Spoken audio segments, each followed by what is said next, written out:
Full game score rundown after the game. Darkroom and Strike Force will not be seen tonight, but they'll be back next week at their regular times. Now stay tuned for the following ABC Sports exclusive.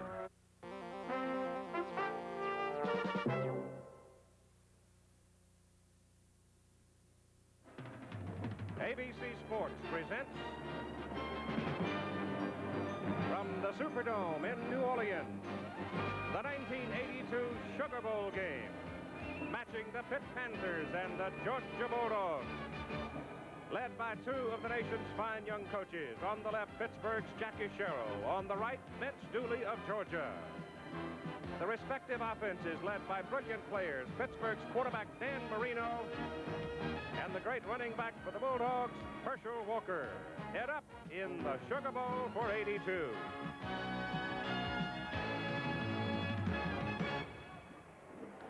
The Superdome is full of folks as number 8 ranked Pittsburgh and number 2 Georgia will go after each other, both of them 10-1 on the 1981 season. It's colored red and black for Georgia, blue and gold for Pitt. This is the 48th playing of the Sugar Bowl game. It has been a typical holiday weekend in New Orleans, excessive for some, I suppose, just right for others. The dances have been danced, the songs have been sung, and now it is time to play the game. And for the 5th time in the last 6 years, the Sugar Bowl game will have a bearing on which team claims the National Collegiate Football Championship. And this ABC Sports Exclusive is brought to you by Chevrolet and your local Chevy dealer, who invites you to come in and see the all-new Celebrity and Camaro. Chevy makes good things happen. By Johnson & Johnson, the makers of Johnson Baby Shampoo. Johnson's Baby Shampoo, gentle enough to use every day, from Johnson & Johnson. Happy New Year, everybody. I'm Keith Jackson, and all of us at ABC Sports hope that 1982 is going to be a dandy for you. Let's talk about number 1. We have matched up here numbers 2 and 8 in the national poll. Georgia figuring if they can beat the Pitt Panthers, and if Nebraska can handle Clemson in the Orange Bowl tonight, then the Georgia Bulldogs would try to repeat as the national champions. Incidentally, there have been only 2 teams do that in the UPI coaches poll. The Texas team back in 1955 and 56, and the Oklahoma teams in 69 and 70. There have been 8 repeaters in the AP poll. The Clemson Tigers, if they can beat Nebraska in the Orange Bowl, you've got to vote the Tigers number 1. Georgia was in the same fix a year ago right here in the Sugar Bowl. All they had to do to be number 1 when it was all done was beat Notre Dame. They did. They got the vote. That's the sort of circumstance that Clemson faces tonight in Miami, Florida. The Georgia Bulldogs, on the other hand, figure that they can handle the Pittsburgh Panthers, and Nebraska handles Clemson, well, who knows? This afternoon, over in Dallas, number 5, Texas, beat number 3, Alabama, 14-12, with a second-half comeback. And earlier today, in case you didn't hear, Penn State defeated Southern California by a score of 26-10 in the Fiesta Bowl.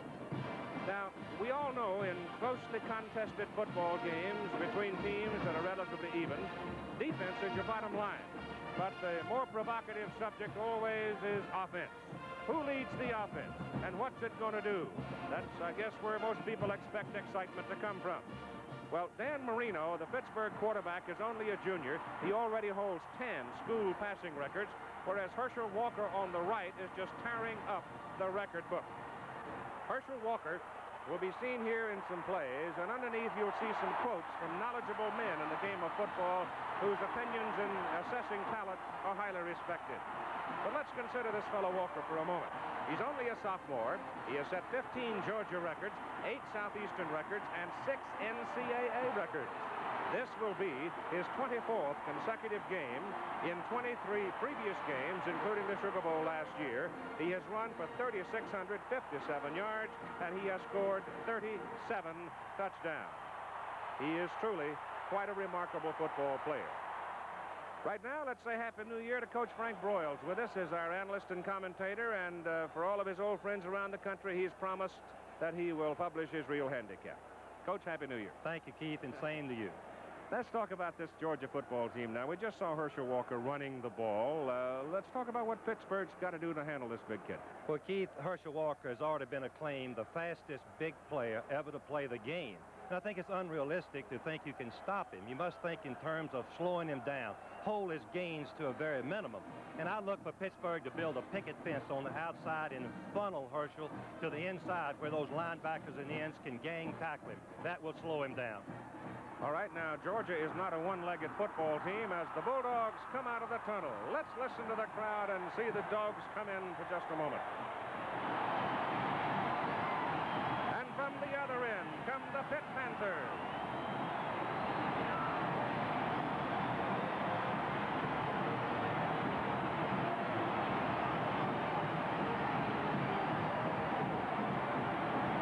Record on the year. They stumbled one time, losing to Clemson 13-3. The Pitt Panthers stumbled only one time themselves. They stumbled at the very close of the year when they were trounced, and that's a fair word, trounced by Penn State 48-14. Now, let's go back to the assessment of these two teams with Coach Frank Broyles. Georgia is not a one-legged football team. They have a quarterback, Buck Bellew, who had a marvelous year, and wide receiver, Lindsey Scott, who had a dream year. Well, Keith, extraordinary football players, Herschel Walker, yes. I think Georgia's hopes rest in the passing of Buck Bellew. He's a winner. He started 29 football games for Georgia. They've won 27. The team has confidence in him. He has good escapability, a crisp arm, and if he can get the ball to Lindsey Scott, who has great speed, is a big playmaker, a good leaper, then Georgia has the best chance to win.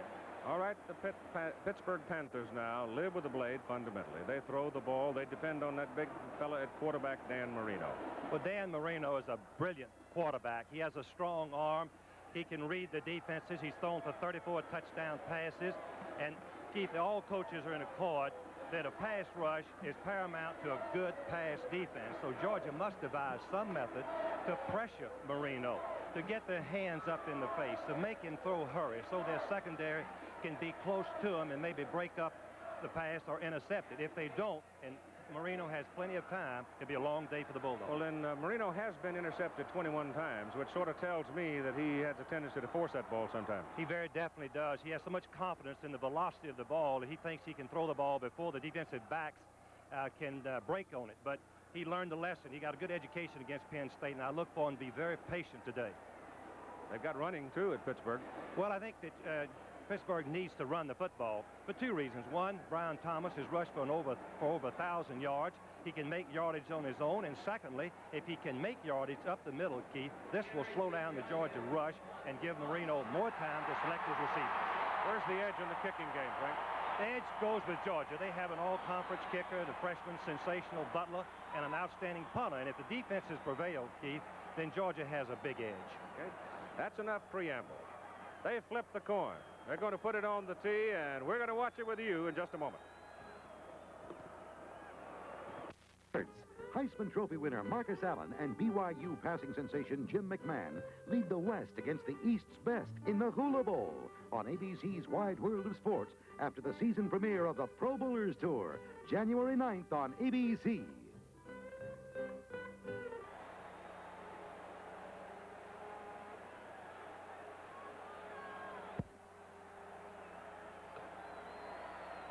All right, we're ready for the kickoff. The Georgia Bulldogs will receive it. There are two tailbacks who are back there. The tailbacks are Herschel Walker and Carney Norris. Norris is number 36. Walker is number 34. And Eric Schubert will kick it off for the Pitt Panthers, and we're ready to go. There is Schubert, number 1. Dave Hepler, the Pittsburgh Panther punter, busted a knee in the ball game against Penn State. He was not able to play in this one. The kickoff goes way back into the end zone where Herschel Walker will put it down. And so the Georgia Bulldogs will put it into play. First down at their own 20. And here are the Georgia starters in the backfield with Buck Bellew, the fine senior. He started 29 times. He's won 27. There's Herschel Walker. Most of you know the numbers on him. Here's one of the fine blocking backs in the country. Lindsey Scott, the young wide receiver we told you about with 42 receptions. Lon Buckler is an outstanding tight end. He had a big play in the ball game against the Florida Gators in Jacksonville earlier this season. All right, here comes Georgia now. Up out of the I formation, double wide to the left side from the 20.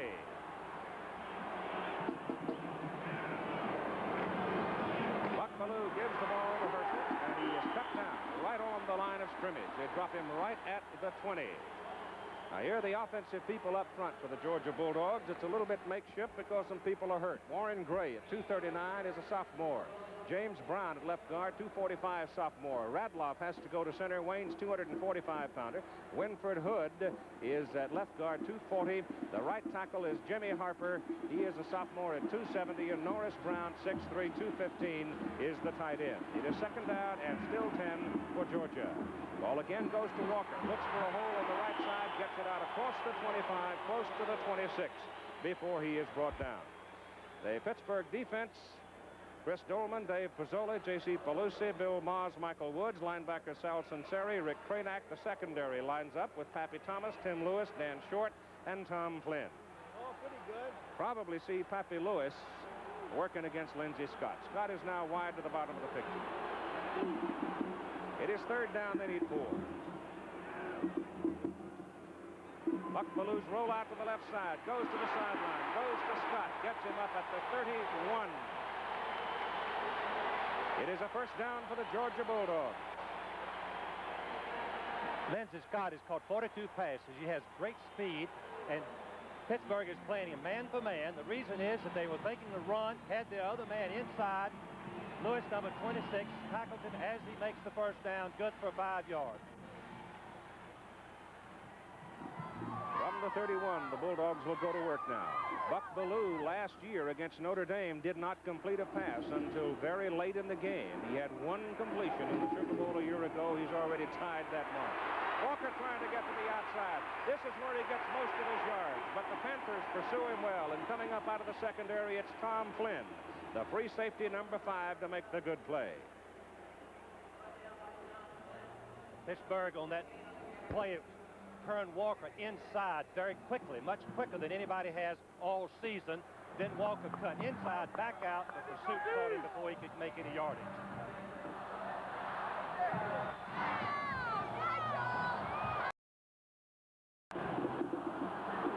Second down from the 31. Belew back, gives it to Walker again. Looks for some daylight in the middle, searching along the way, and doesn't get much out of it.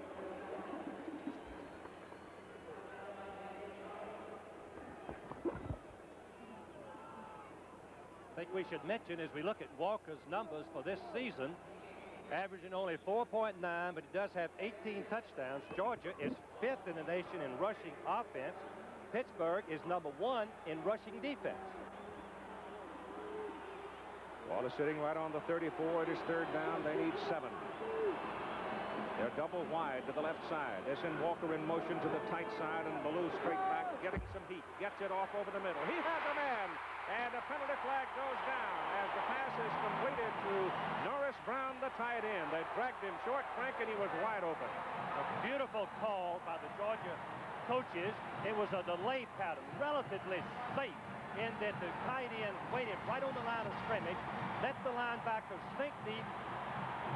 You can see pass interference against Pitt. It will be refused, I would think. No, they're going to take it. It's about deeper a yard downfield. It's a yard deeper than the reception. Right. There are your officials. Ken Faulkner's the referee. Zeke Martin, Buddy Coleman, Glenn Lipman. Automatic first down. There's the call on it from the referee, Ken Faulkner. And now Georgia's operating on the Pittsburgh 47. Boy, did Belew have great poise. Waited to the last minute, just before he was hit hard by Michael Woods for the completion. Clarence Kay is in now, giving Georgia a double tight end alignment. Lindsey Scott is lined up to the tight side, the bottom of the picture. On first down, the ball goes to Walker. Walker is hit at the line of scrimmage, and I mean, he is tattooed. Coming in there hard is number 55, Rick Cranack, and Bill Moss, 71. Georgia goes to double tight end for the purpose of gaining an extra blocker. Pittsburgh coaches told me that they were going to change and go into an 8-man front from their 7-man front to try to meet their strength with strength. There's the total offense per game for Georgia. Very impressive, very impressive. The longest run that Herschel Walker had this past season was 32 yards. There's a reason for it. We'll talk about it when we have a chance. They send Scott to the open side, give it to the up man this time, and the fullback is Ronnie Stewart, a senior out of Tampa, and he punches it down to about the 42 of Pittsburgh. So they're still short of their first down. They're going to be looking at about 3.5 to 4. Cranack made that tackle. Cranack is the second leading tackler for the Pittsburgh Panthers. You can see he gets a quick read, comes forward, gets the shoulder, wraps up Stewart with some help from his teammates after a short gain. It's just short of the 42. This time you've got Scott wide to the top of the picture. It's third down and a long 4, maybe 5. Buck Bellew on a roll to the right side, has some time. It's picked off, and it is intercepted by Tom Flynn. As Bellew rolled out, he had 2 men to choose from. He chose the wrong one. He went for Scott, and Flynn was there. What happened, Bellew is going to hold the ball a little bit too long to throw in the middle. You can see that he should throw on the 5th step. That's the time the receiver's open. Now Flynn is going to get a break on the ball. See, Flynn is behind Scott, but Bellew held the ball too long. Flynn makes his 5th interception by coming out of his front and grabbing the ball. And Pittsburgh's in business at their own 39, their first possession, as Marino comes up with double ride to the wide side of the field. Georgia dancing around, and Marino goes back, and he may have spent his 25 seconds. Let's see. Georgia players are clapping their hands. It's a Pittsburgh infraction, apparently. Procedure against the Panthers. The offensive backfield for the Pittsburgh Panthers, as they are seen relaxing in beautiful old New Orleans. Dan Marino is your quarterback. He's a big guy, 6'4", 215. Brian Thomas, who's been their main running threat, 5'10", 185. DiBartolo is your big fullback at 212. Dwight Collins, 6'1", 210, a great leaper. Julius Dawkins, the flyer, at 6'3", 187. It's first down and 15 as the ball is moved back to the 34. Marino straight back. No pressure on him. He goes deep downfield. The pass is too long and falls harmlessly as Dawkins was on his way, but he had double coverage.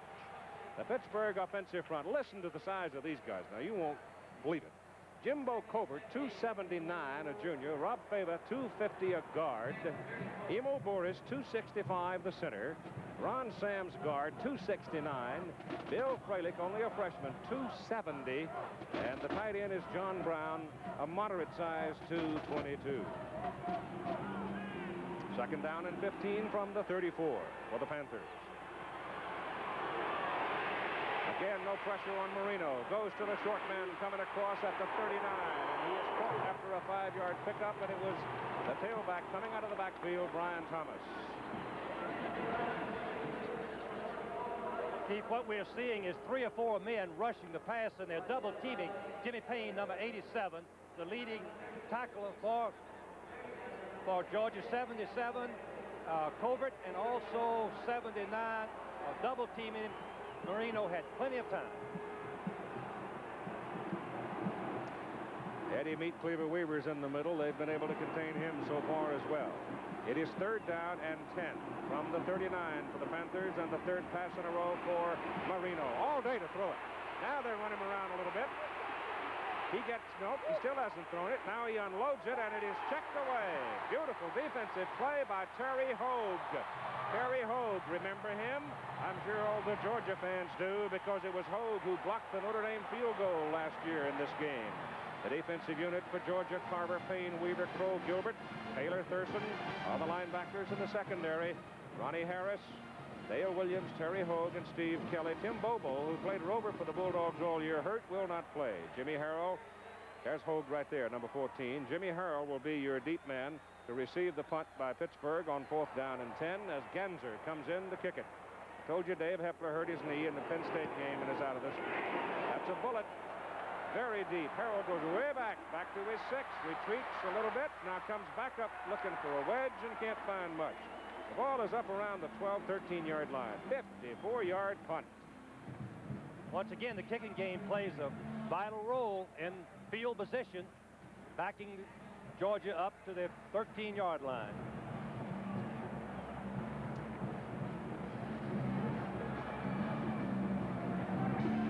Looks like the same alignment for the Bulldogs. Norris Brown is out at tight end. Walker, of course, is there. Ronnie Stewart at fullback. We've got a time call for a moment. Pittsburgh man is going to the sidelines.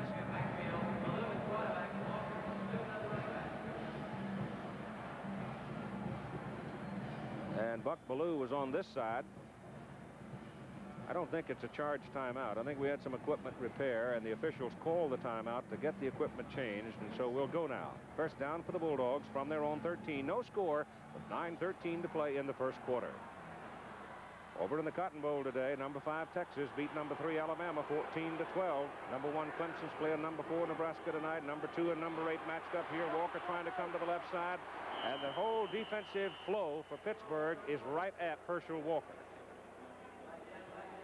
Pittsburgh defense has tremendous pursuit. They control the block and then go out the line of scrimmage, taking the proper angle, holding Walker to a short gain. As you look at Jackie Sherrill, who's developed already into one of the great offensive football coaches in America. What a record he's had at Pitt. The ball is at the 16, pickup of 3, second down and 7. Walker's carried 6 times, gained 12 yards so far. Goes to Stewart, the fullback. Ronnie Stewart wiggles away from 1, gets it to the 19.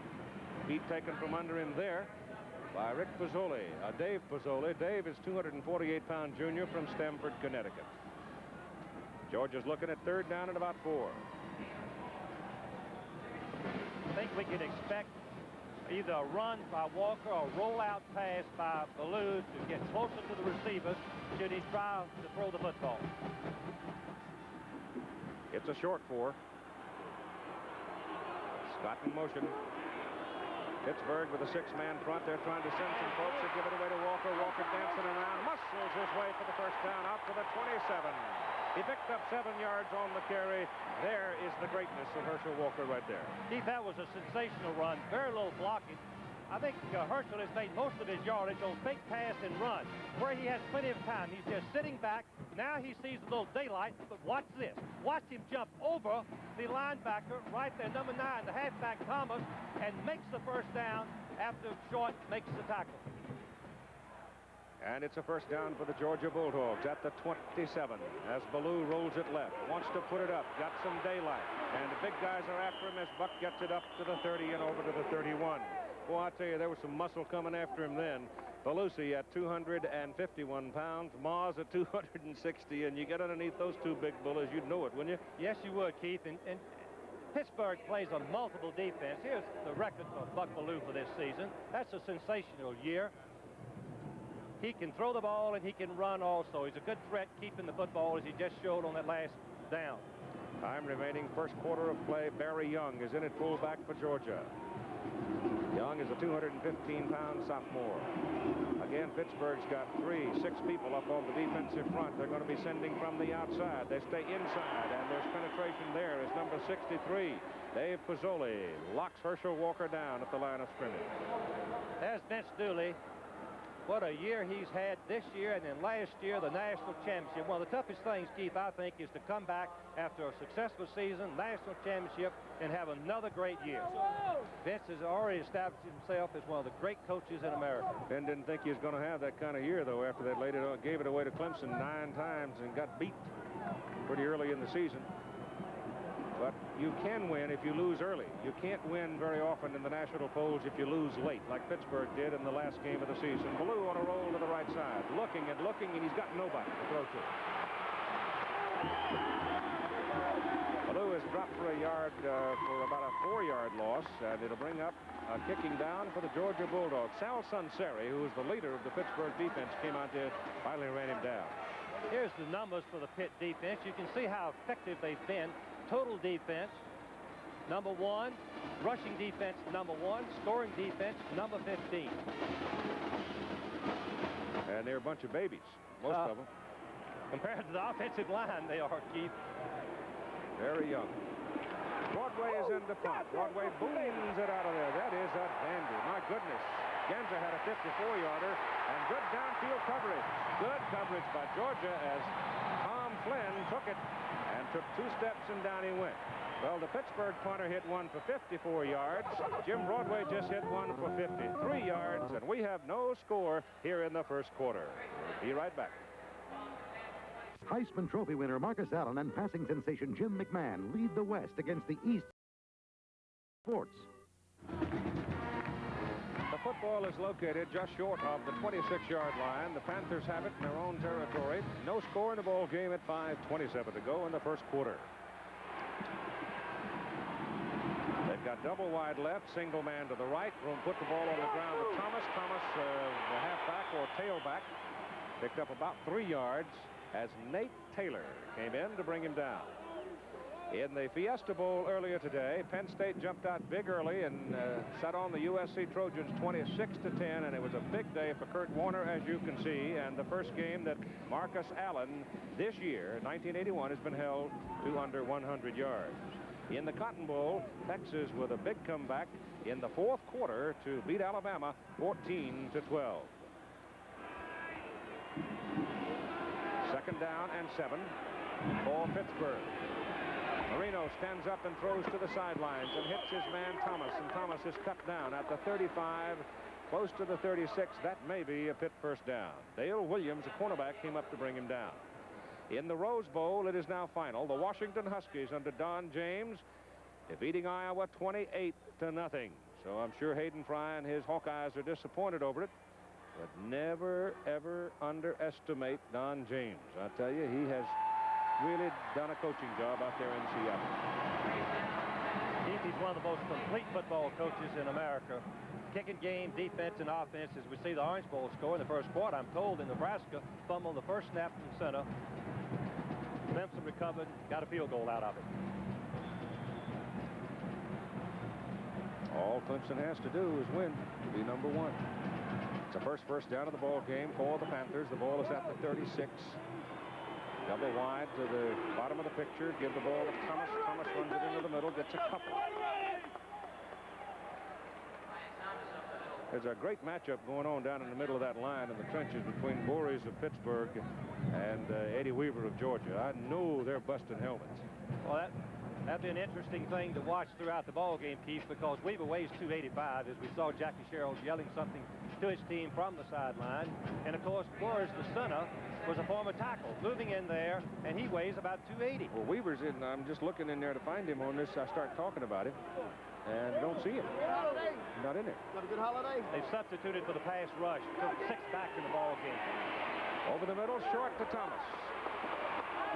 And Bryant has a Pittsburgh first down as he gets the ball out to the 48. I think what Georgia's plans are to put fresh men in the ball game from time to time to keep good men rushing the passer. It wears you down rushing the passer as deep as Marino drops, as you see what a sensational year Dan has had for the Panthers. Keeping fresh people in the ball game, the rushing pass is very important, Keith. Now Weaver's back in there. At 3:25 to go in the first quarter and no score. Marino's 3 completions of the ball game have all been to Thomas, right side of the Panther line, jumps. Keith, what's happening, Georgia defense are disguising their alignment until Marino puts his hands under the center. Marino is looking around, using audible, and Georgia is not showing him any defense that they're going to play. And once Marino puts his hands under the center, Georgia moves, and the offensive right guard, Sam, jumped off that. Offense, first down.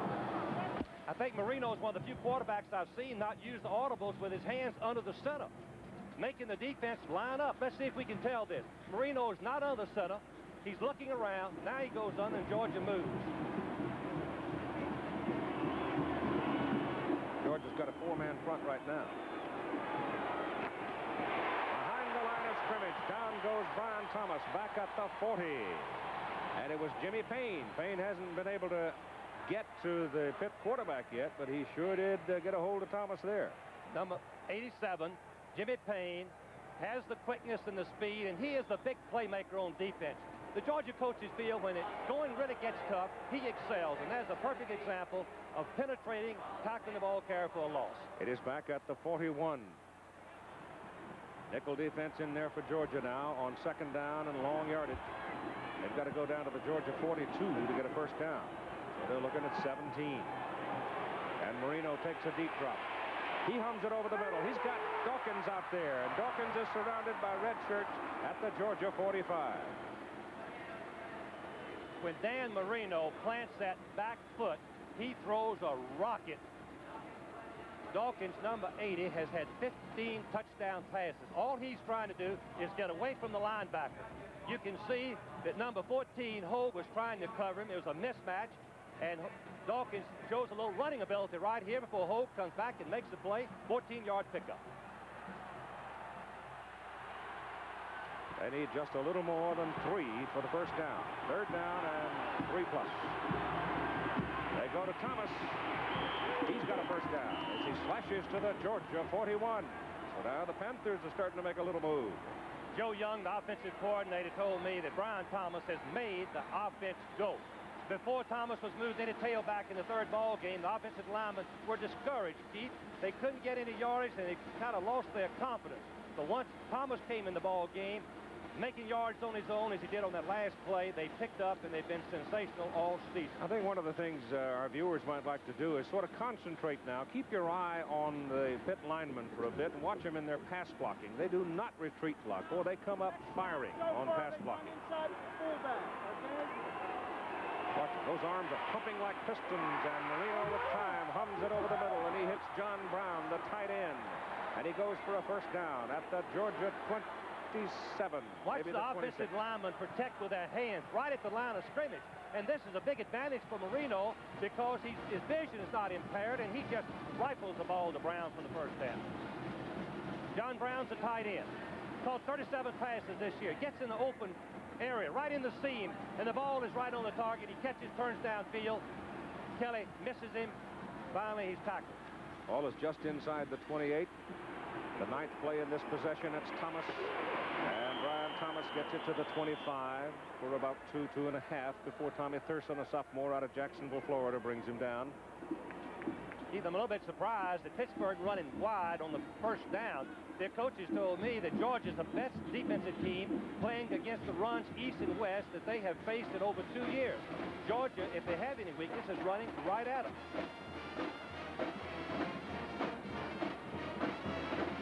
All right, here goes your 5th defensive back, Antonio Render, number 83, a freshman out of Decatur. 3-man rush, Keith. Not going to put much pressure on Marino. On 2nd down and 8. No chance. They swing it out to the fullback, DiBartolo. Penalty flag goes down as he gets to the 21. Dale Carver, defensive end, had dropped off in the sharp zone to make the play on him. Let's check the penalty.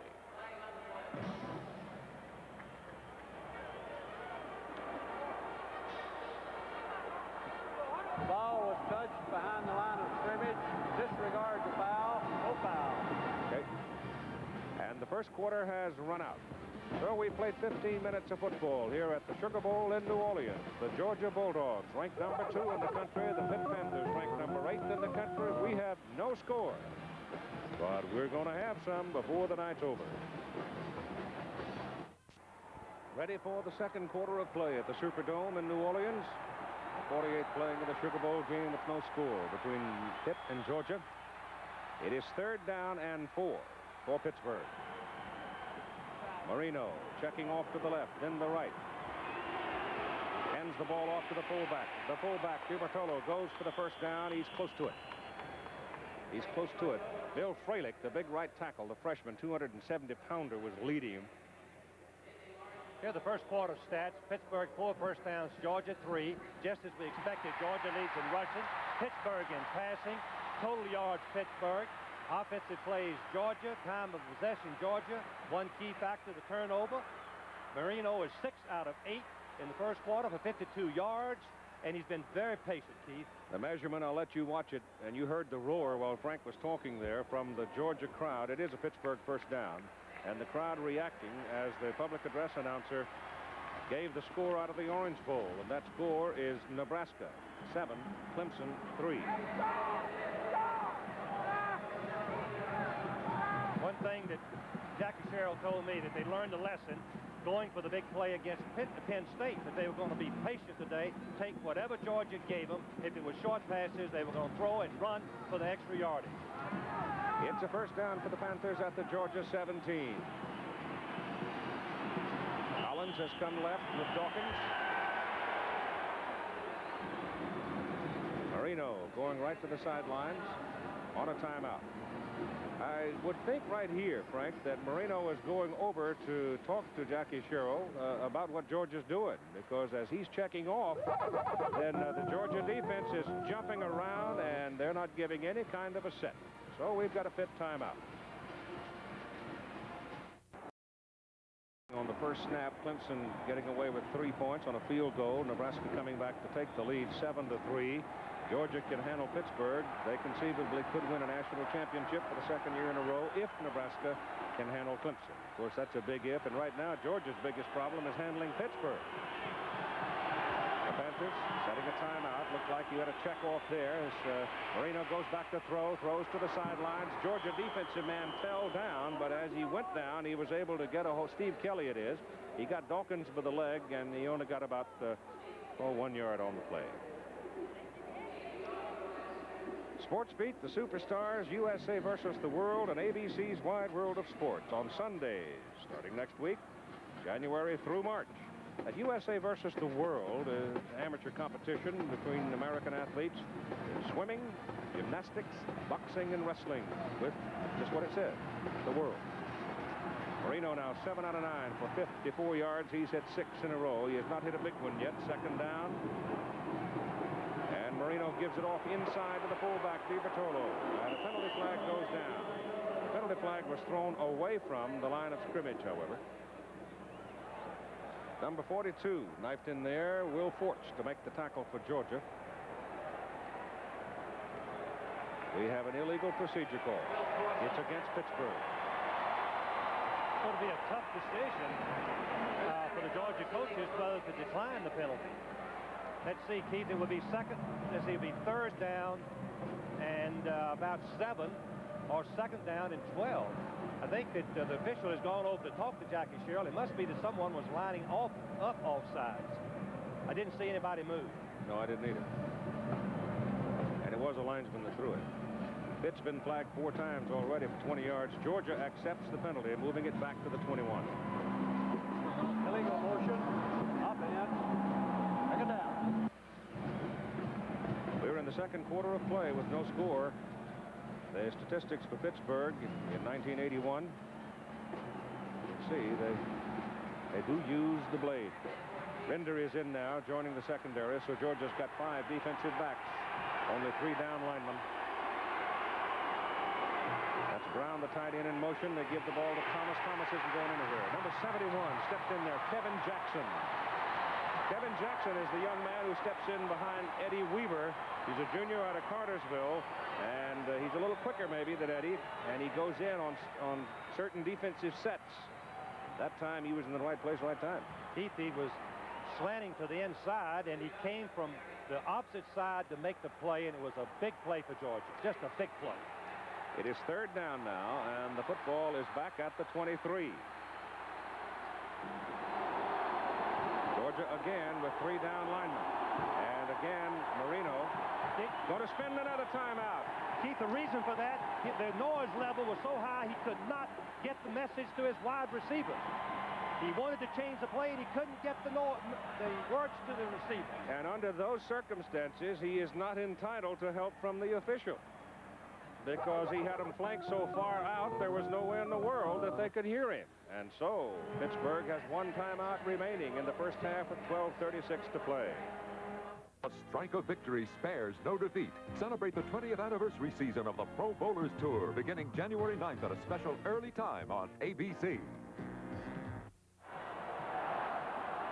All right, they've had their conversation on the sideline now, and let's see if they change some of the offensive tactics. The football is sitting back just beyond the Georgia 23.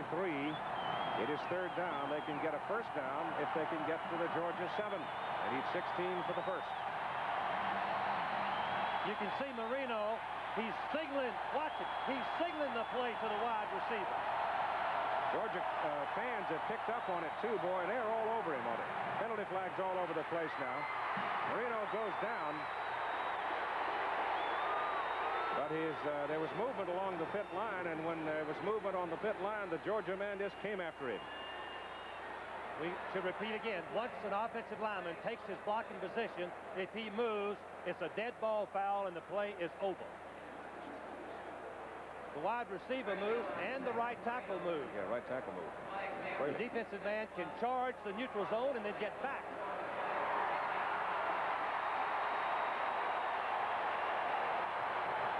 Five flags on Pittsburgh now. 5 times they've been flagged, and all of one of them, I think, has been a procedure call. He's very definitely, Jackie Sherrill is complaining to the official, Buddy Coleman of the Southwest Conference, that the noise level should be lowered by the referee to prevent the quarterback, to allow the quarterback, I should say, to hear calling signals and his teammates hear it. Yeah, but what are your parameters now? If you come up there, let's listen to the call.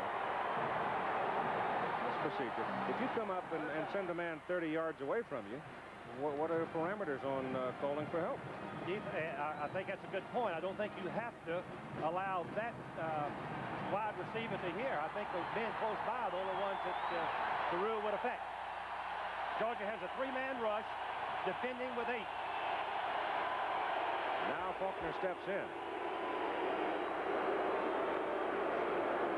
This has got to shake you up a little bit, though, Greg. You're down there knocking on the door, and now you're backing up the wrong way. Very definitely. As we look at Jackie Sherrill, he is disturbed. The Georgia players are telling their fans to quieten down because Georgia can be assessed a penalty if they aren't quiet. That woke up Vince Dooley, though, didn't it? Yes, it did. Vince is, I bet you anything that Vince is saying, now look, they're sending a man 30 yards from the snap of the ball. What are you doing? Well, it's up to the judgment of the referee. The referee alone makes that decision. It isn't made by the quarterback of the offensive team by just backing away. All right, let's see if we can get one off now. The ball has been moved back to beyond the 28. So they need 21 yards for their first down. No score in the ball game. Again, they've got a man way wide. Georgia again is rushing just 3 men. Marino's going to get a little heat this time. He gets outside of it, throws it short. He's got DiBartolo out there. He's going to go for a first down, close to it. They got him at about the 8. He had flooded that zone over there, and with Collins wide, he had taken a good deal of the coverage with him, leaving the fullback open coming out of the backfield. Keith, I think it's a little bit short of a first down. It's a 20-yard gain. It's going to be 4th and 1. Let's see what Jackie Sherrill wants to do. I believe on the last play, Georgia secondary busted the coverage. No one covered DiBartolo, the fullback. But the other factor to remember, too, they're going to go, is that Georgia really didn't get any pressure on Marino again. It is 4th down and about a yard at the Georgia 8. Marino's trying to give the signal. Going to throw it. He looked at Dawkins. He fell down. Throws in the end zone. No! It is knocked away. The Bulldogs had held. Dale Williams knocked it down. He looked at Dawkins in the corner, and Julius fell down. That took him out of the pattern. He had to come back to the deep man, and it was almost, but not quite. Dwight Collins, number 32, is one of the sensational football players that Pitt has as wide receiver. He runs a 4-3. Dale Williams played some last year, number 9. Watch it all the way. The struggle, because Marino has plenty of time. But watch this arm. Watch him get his left arm in front and deflect the ball. That's a sensational play by Dale Williams, number 9, to prevent the touchdown as we see it. A happy young man. And Georgia takes over on its 8. They dodged a bullet right there. They had that ball for 13 plays and came away empty. Herschel Walker across the 10, out to the 12. Pittsburgh had the ball for 13 plays, 8 minutes and 50 seconds. They're down on the 8 and don't score. Well, Keith, we can only say that a passing team has difficulty in putting the ball into the end zone when they get close, because the defense has less yardage to cover, less area to cover, and it makes it tough. And Williams just made a sensational play to prevent the touchdown.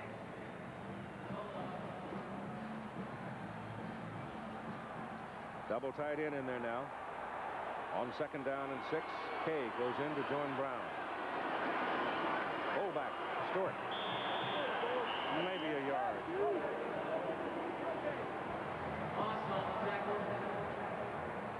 He banged right into Pelusi and Mars. 7-3 Clemson, first quarter, trailing Nebraska as the #1 team got out in front 3-0. But then Nebraska came back to score the touchdown and take the lead. But Georgia right now is totally preoccupied. They can't be concerned about what's going on down in Miami. Well, when you're on your own 10-yard line against the Pittsburgh defense, you got problems. You betcha. On 3rd down and 5. Ballou gives to Walker. Walker to the 15, maybe short of the first down. Bulldogs have got to kick it away. That'll bring in Jim Broadway. Michael Woods and Bill Moss stop Walker. Georgia very desperately needed to make a first down to keep possession of football. They need to keep their defense off the field. I'm sure the Georgia defense after that 13-play drive a little bit tired. They didn't make it. Good defense by Pittsburgh.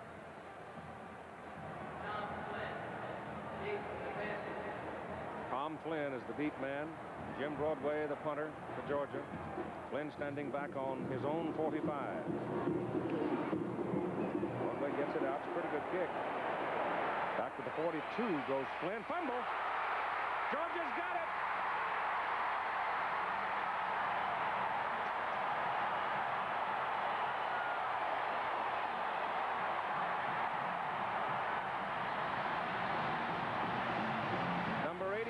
Comes out of there with it for the Georgia Bulldogs. It looks like it was 84. That's Clarence Kay, the tight end on the kick coverage team.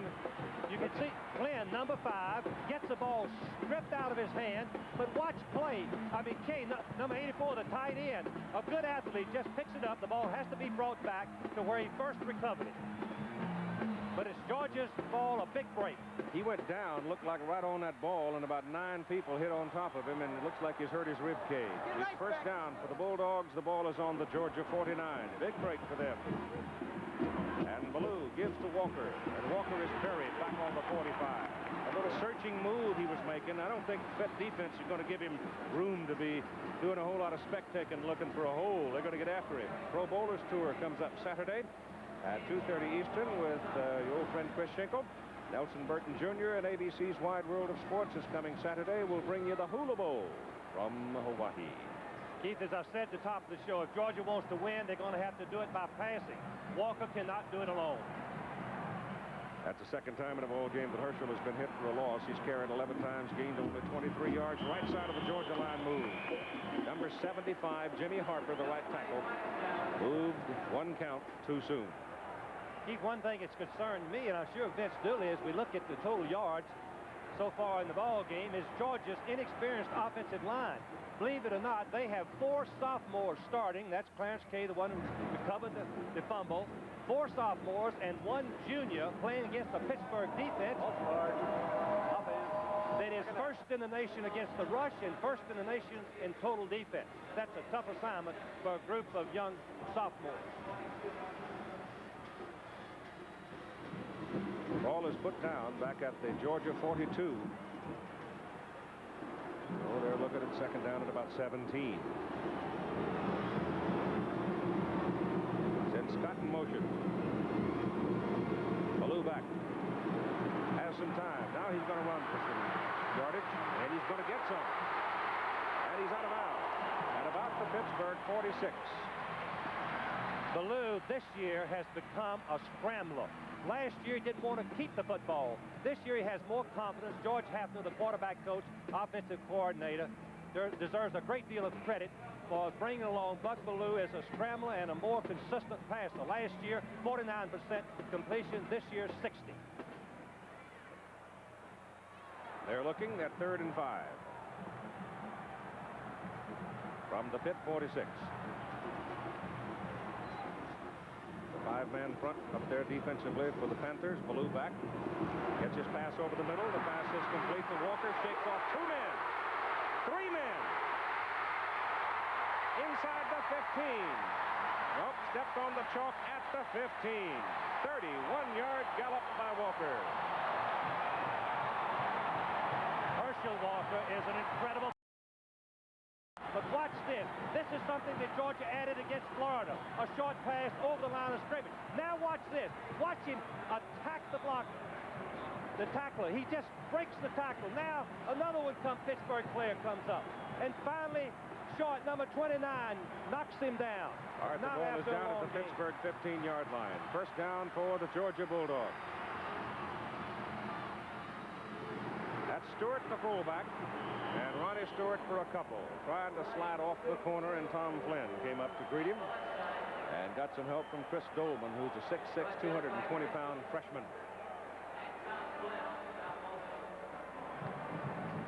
The first guy that hit him back there, Walker, on the previous play was Sunseri first and then Cranack, and he shook both the linebackers right off of him. And Sunseri is an All-American football player. Well, we'll talk more about Herschel Walker. Herschel Walker, one of the most incredible football players I have ever seen play.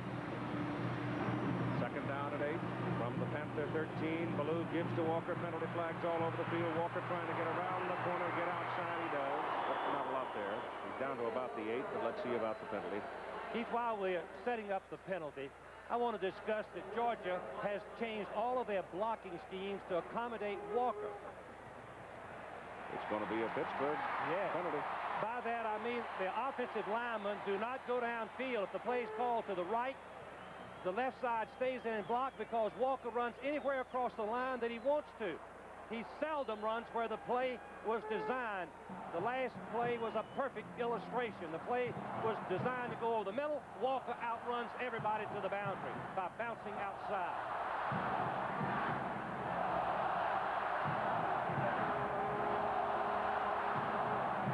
Herschel Walker is just finishing his sophomore year. After only 17 games, he broke the all-time Georgia rushing record. Pittsburgh had put in a goal line defense. They had Froelich come in there, the big freshman, to play defense, an offensive tackle starter. But now they have sent Tom Flynn back into the lineup. Offside, defense, second down. So the ball moves on down to the 8-yard line of Pittsburgh. Second down, Georgia can get a first down just short of the 5.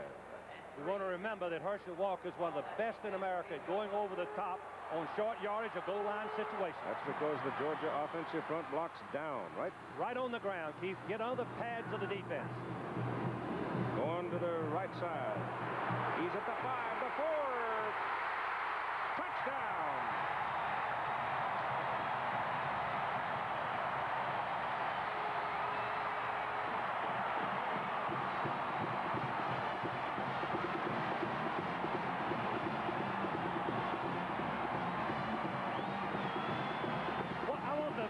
To watch the sense of timing that Herschel Walker has.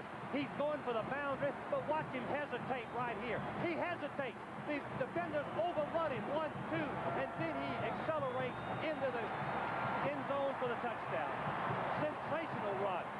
Butler is in now for the extra point try. Broadway, the punter, does the holding. And Kevin Butler trying to give Georgia a 7-0 lead. Great effort by the Panthers coming over the top to block it. They can't get to it. The kick is good. Georgia recovering the Panther fumble when it looked like it was going to be Pittsburgh to get on the board first. Georgia recovers the fumble, takes it 51 yards in 5 plays, and takes the lead 7-0 with 7:18 to play in the first half. All right, Georgia Bulldogs, the numbers on their drive there. Pittsburgh waiting to receive the kickoff. Butler has kicked off 70 times this year. Only 50 have not been returned. Only 20 have been brought out of there. That's Marlon McIntyre, number 3, the deep man. Butler hits it. High hanger. It is not McIntyre. It is Barry Compton, a wide receiver, coming up the field. And he got whacked at the 17. Let's go back to the touchdown and look at it from a different angle. Let's watch the blocking. The right guard, Hood, is moving in from tackle for just this ball game. Let's see what he does. Watch him turn back and block All-American Sunseri. Now watch Stewart, number 33, turn up and block number, can't see the number, as Walker goes in for the 96, Woods, for the touchdown. 2 good blocks by Hood, and Stewart freed Walker for the touchdown. Ball is on the Pittsburgh 17 now. The Panthers need to move it a little bit. Georgia leading 7-0. 7:18 to play in the first half. Marino back to throw. No pressure. Gets it off to the short man, DiBartolo, coming out of the backfield. And I think his knee hit the ground right around the 21. 7-6 now in the second quarter in the Orange Bowl as Clemson rings up a second field goal of the ball game with Nebraska still leading 7-6. Keith, I think we should mention that one of the keys for Georgia winning this ball game is being good open field tacklers after Marino throws these short passes. We'll watch for that. Collins has not seen the ball yet in the game, so look out for him. There goes to Thomas. Big hole on the right side for Brian Thomas. And he whistles it up to the 34 at a first down as Ronnie Harris made the tackle for Georgia. Well, if you watch the right side of the line, you're going to see two big studs over there. Freely, the freshman, just caves in the right side of the line, and Thomas, you can see his quickness, why he's added so much to the Pittsburgh offense. Harris, 27, finally makes the play after a 13-yard gain. First down, Panthers, their own 34. Thomas again. So now Brian Thomas is taking the burden of the offense for Pittsburgh, and he's finding a whole lot of operating room behind Sams and Freilich. And Keith, the plays are right up the middle. This is the thing that I think Pittsburgh must do to establish some good running up the middle where Georgia seems to be the weakest physically. Georgia having more speed than Pittsburgh, but not as much muscle. Remember the point you made earlier, too, that Georgia is a very good east-west defensive team. You run east and west, and they snuff you down. Ball is just far enough over the 44 for another Pittsburgh first down. Just short of the 45. Straight back from Marino. He's looking at Collins. He goes instead to the tight end Brown, and Brown makes the catch. Short gain. Georgia concedes the short pass when they defend, and this is what they do mostly. Rush 3 or 4 people, drop back in the secondary, 7 or 8, give them the short pass, and they must be good tacklers on all of those completed passes in front of the linebackers and ends. Dan Marino is now 10 out of 12. He's hit 9 in a row. You'd think they'd be on the scoreboard, but they're not. The reason I think, Keith, is most of the passes have been in front of the Georgia linebackers. Second down and 8. And that ball off to the fullback, DiBartolo. And Wayne, a senior out of Pittsburgh, crosses midfield and gets to about the Georgia 48. So again, they find some room in the middle. As we looked at the two coaches, recognizing what a big ball game this is. Georgia still have a chance in the national championship. Jackie Sherrill trying to come back and redeem themselves from the Penn State football game. It is third down and 4.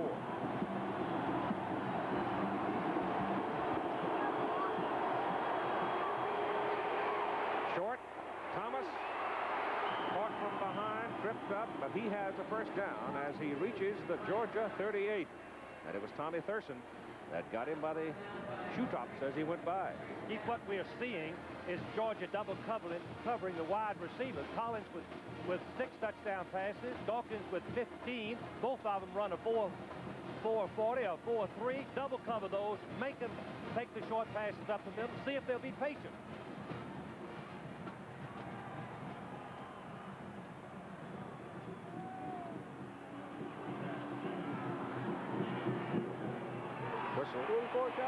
Apparently it wasn't a game official's whistle. I distinctly heard the whistle myself. It looked like there was hesitation by both teams before the snap. But apparently it was not an official's whistle, and the play is good for a considerable gain down to about the 32. We mentioned the double coverage defending by Georgia. Why did they do this? They don't have the speed in the secondary, Keith, to cover the wide receivers and even the tight end of Pittsburgh, so they have to defend and spot on the short pass. Gain of about 7 by DiBartolo, the fullback. Second down and 3 from near the Georgia 32. Ball goes to Thomas. Up the middle he goes. Down to the 25. Another Panther first down. So Pittsburgh is moving it, and they're moving it on the ground this time fundamentally. Jackie Sherrill told me that his offensive line has been just as effective blocking for the run as they have for the pass. Marino has only been sacked 7 times during the entire season. We are seeing right now what Jackie meant. Good surge forward by the offensive line of Pittsburgh. Lord, they're big enough. I don't think I've ever seen an offensive line as big as Pittsburgh. First down, Panthers, just short of the Georgia 25. Marino straight back. Loops it to Brown. It is incomplete. Got his hands on it. Good try by the big tight end. The junior out of Lower Burrell, Pennsylvania. Keith, we talked earlier about forcing Marino to throw early. This is the first time Georgia rushed 5 people. Marino had to throw early before the pattern developed. As we look at the Sugar Bowl, has produced 4 national champions in the last 5 years, and they might just produce another national champion today as Nebraska is leading Clemson in the Orange Bowl 7-6. And Alabama was defeated today. Texas Longhorns ranked number 5, Alabama ranked number 3. Of course, if Georgia and Clemson should both lose, then look out for the Longhorns. They might get the number 1 vote. Marino getting some pressure, setting up a screen for Thomas. Thomas is caught from behind and dropped for a loss back at the 30. The Georgia defense has done a magnificent job all year. Bill Lewis is a new defensive coordinator. He guessed right. He had the blitz on. Marino was throwing the screen. He didn't have time to set it up. Georgia reacted for just a short gain. Number 47, Nate Taylor, linebacker, hobbles off the field. Will Forts goes in to replace him. The ball is back at the 30. It is 3rd down and about 15 for the first down. Georgia's defending, 3-man rush, dropping 8 in the secondary. They're going to go left with this play. Bartolo, the fullback. Nobody out there to wrestle him. Now he gets some coverage up on the original line of scrimmage. You got a bunch. You got 5. Pop, pop, pop, pop. Terry Hogue was the first one to get there. Georgia did a good job converging with 4 and 5 defenders on the short pass, holding it to a minimum. That should bring in Snuffy Everett in the ball game. In 1981, in field goals from this distance, 40 to 49, he was 1 out of 2. He was 4 out of 11 for the year. Longest was a 43-yarder. The hold is good. Penalty flags are flying around. The kick is long enough, and the kick is through the uprights. Let's see about the penalty. Georgia jumped all sides, I believe, Keith.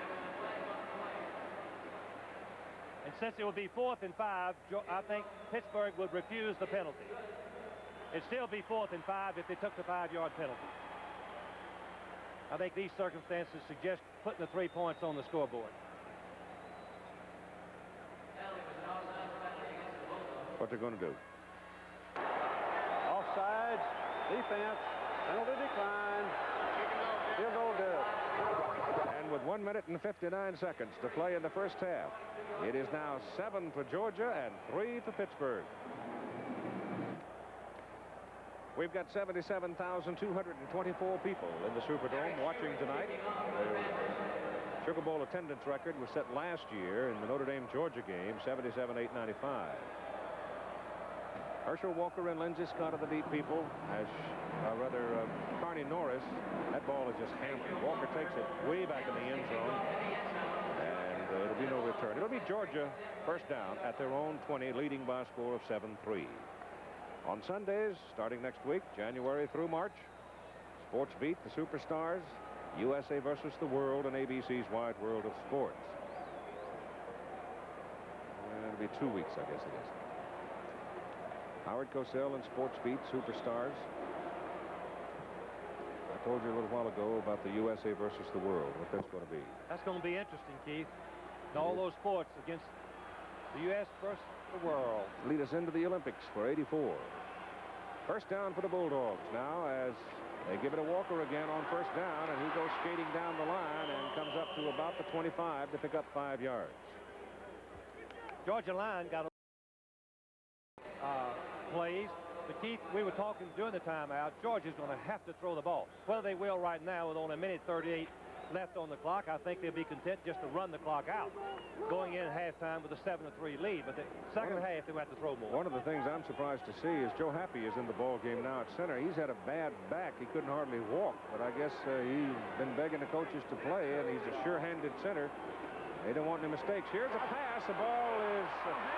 it is caught by Walker. Ballou, the quarterback, was hammered, and Walker was standing there trying to block for him and made the catch, and Ballou is very slow to get up. Chris Dolman, number 56, just leveled Ballou. It would have been an incomplete forward pass, I think. Now watch the play here. It looked like Ballou's arm was coming forward. Dolman is number 56. He's a freshman. He is 6'6", great speed. Watch him right here. He gets right in the face of Ballou. The ball just comes out of his hand. Walker, number 34, catches it very alertly, takes off with it for an 11-yard gain. It's a look what I found. First down for Georgia up on the 36. Look at it again. Herschel's in the middle there trying to block.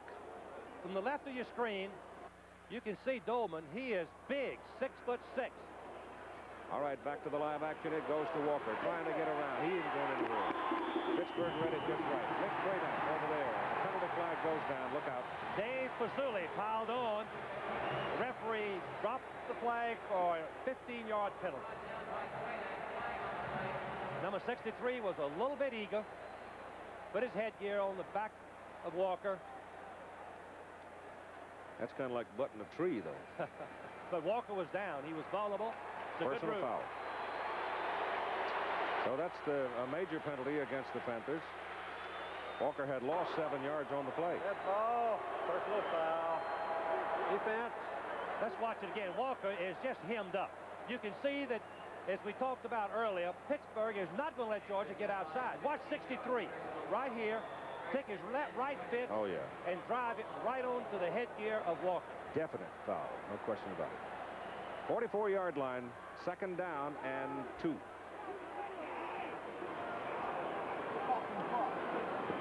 Lou gives to Walker. He's looking for some daylight. There isn't anything there. He lost a yard. Went into Moz, 71. The Pittsburgh defense penetrates. They try to make something happen as Georgia takes a timeout. They don't wait. They go after the opposing team. Penetrating.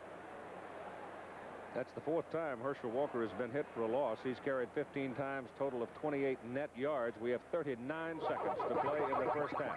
39 seconds. And the Georgia Bulldogs talking and leading by a score of 7-3. I want to go back and make that point I was talking about a while ago, Frank. Georgia has run on first down 9 times, every time. You can believe Pittsburgh uses the counter strategy to stop the run by blitzing, going through the gaps. Going to put it up here on first down. Oh, boy. Dolman just misses Ballou. He gets it off. It's up for grabs. That's got... Well, I'm surprised there was some interference called. It could have gone either way, too. It's an incomplete forward pass. You're going to see Scott. He's going in motion. Lindsey Scott, number 24. 37 passes up this ball game. Now you can imagine that Ballou is scrambling, and now Scott goes deep. Number 26 Lewis is covered him. I'm not sure. That could be called either way, Keith. Yep. We have had a foul called against Georgia in the meantime while we were watching the replay. I think one of the Georgia players said something to one of the officials coming off the field, and he threw a flag on him. So that's going to be an unsportsmanlike conduct call. That's a major penalty, 15 yards. It's a little hot down there, isn't it? Yes. Well, the motions should be at a peak. So much at stake for both teams. Dead ball. Non-contact foul. Nothing up. Push down. That foul was made by the mouth. 28 seconds. Mouth can get you in trouble sometimes. It sure can. Everybody from Georgia ought to know what your old great-granddaddy said. Never let your mouth overload your rump, right? That's correct. Jim Broadway getting some pressure. Gets it out of there. And no roughing on him. And Pittsburgh takes it on a fair catch call back at the 36 by Tom Flynn. 36-yard net on the punt. 22 seconds to play in the first half. Pittsburgh now with one more chance before the halftime. All right, it's 7-3 ball game for Georgia. The Pitt Panthers. Now the scoreboard shows 2 timeouts remaining. Mike Swanson and I don't agree with that, because we definitely saw Pittsburgh call 2 timeouts, but we'll have to wait and see whether or not the officials absorbed one because of the controversy over the noise. And the Georgia crowd, which outnumbers the Pitt crowd here, they're not helping Dan Marino at all, are they? And there's penetration by Georgia. It looked as if a Pitt man must have moved a little bit on this side. That would be Jimbo Covert, the left tackle, if that's the case. That's the case, Keith. He was trying to set back to block Freddie Gilbert. So it's a dead ball foul. That's 8 flags on Pittsburgh for 64 yards, and Watch the left tackle. Yeah, he steps he back. Once he takes his position, he has to be frozen until the ball is snapped. If he moves, it's a penalty. Dead ball, false start, offense, first down. I do believe that's at least 5 procedure calls on Pitt, if not 6. Remember the championship game between Alabama and Penn State when Bear Bryant was complaining, had so many offside penalties. Yep. The noise level in this arena is so bad for the quarterback. That's DiBartolo, the fullback, running it up the middle. And you've got 15 ticks remaining on the clock as the ball reaches the 40. That should be... Well, they've called timeout. Will that be the last one? That's the question. Only 15 seconds to play. They are short of the first down. And scores from games earlier today. Penn State getting out early to beat USC 26-10. And I thought the Panthers pretty well, rather the Nittany Lions pretty well dominated that ball game, as Kurt Warner had a very big day. And the Lion defensive bunch sat on Marcus Allen pretty well. First time anybody held him under 100 this year. And in the ball game in the Cotton Bowl, Texas came up with 2 touchdowns in the 4th quarter. And Robert Brewer put on quite a show in that 4th quarter. He and Donnie Little and Lawrence Sampleton, as Texas beat Alabama 14-12. And the Rose Bowl final there, the Washington Huskies. You see that Mr. Robinson from Washington had a big day. And incredibly, the first shutout, the Rose Bowl in 30 years. I was not that aware of that. And there's your score in the 2nd quarter in the Orange Bowl, with Nebraska leading Clemson by a score of 7-6. The Tigers, ranked number 1 in the country, their scoring coming on 2 field goals. And Georgia ranked number 2, Keith. If it stays this way, Georgia could reclaim the national championship. On 2nd down, Marino, deep drop, goes short to his fullback out of the backfield. Got a first down as DiBartolo gets it to the Georgia 48, and the clock stops at 7 seconds to play. Got to move the chains. Pittsburgh with apparently the officials did absorb one of the timeouts earlier for the conversation and controversy, if you will, over the noise factor, that Marino could not make himself heard to the wide men. And now the referee, Ken Faulkner, is going to the sidelines to inform Jackie Sherrill he has no more timeouts remaining. I think we expect to see in this situation, 7 seconds left to play, a deep pass to Hawkins, who is a great leaper, or either to Collins, the other wide receiver of Pittsburgh, as we watch Marino get his instructions from Jackie Sherrill. Just throw the ball up, hope for a great catch or a penalty on Georgia. Be kind of interesting, too, to watch where Steve Kelly is. Kelly's playing center field for the Georgia defensive secondary. That's what we have for you this coming Saturday. The Pro Bowlers Tour opening up at 2:30 Eastern Time. The other times reflected there. And then you'll have the Hula Bowl out of Honolulu. A great collection of people participating in that one. Now, watch as our director, Andy Sedaris, gives you the view here. See where he is? That's a double safety man. That's the prevent defense. They've got one safety man to play the regular pass and one in case something goes wrong. Marino's going to heave it. He gets it off. It's intercepted. Oh, looky here. They've got a man loose on the sidelines. Not a tipping penalty, Keith. Ronnie Harris and a flag thrown back at the 35. So time has expired in the first half. And the Georgia Bulldogs will go to the locker room at halftime, leading the Pitt Panthers by a score of 7-3. The two teams are heading for the locker room. The clipping call was against The Georgia Bulldogs on the return of the interception, and it's waved off as Pittsburgh formally declines it. Jackie Sherrill, in the meantime, is giving Ken Faulkner a little conversation as he walks along the sidelines. Our old friend and colleague Bill Fleming is standing down there with him, and just as soon as Jackie completes his conversation with the referee, Bill's going to talk to Jackie. While we're waiting, I would suggest he's talking about the noise level. All right, let's go down to Bill. Obviously, Keith, the conversation with the official was about the noise level. Jackie, can you reiterate to us what you said to him? Well, the crowd noise, when we try to check off their wideouts, they've got to be able to hear, and they're not able to hear, and that's the rule, and they've got to. The first time he called it, and forced him back. The second time he didn't. He made him go ahead. The wing people have got to hear themselves. In other words, the wing official. If they can't hear the audible, they've got to relate that back to the referee and say, well, I can't hear it. You've had 5 procedure penalties, and obviously that's one of the causes.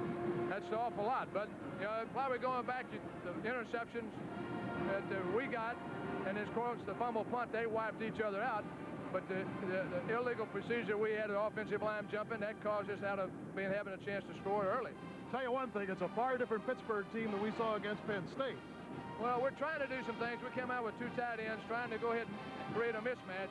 And we will try to probably stay with it, but we're still going to come back and try to run the ball on them and force them to come up and play run defense with their defensive backs. One thing that Frank Broyles brought out was about your quarterback, Marino, not thrusting his hands under the center, and the defense would not commit itself until he did. Now, had you picked that up too? Well, we told him right now he'd go ahead and put his hands under the center to make a move, but they're out of that now. They're not doing it anymore, so they started a game like that, and then we went ahead and came back and put our hands under the center, but then you can't audible with your hands under the center. Hey, Jackie, good luck in the second half. So this Sugar Bowl Classic, Pittsburgh against Georgia, will continue after this commercial message and a word about an upcoming show on ABC. Indeed. It is now 12-7 in the Orange Bowl with Clemson leading Nebraska. Here it is 7-3. Georgia leading Pittsburgh.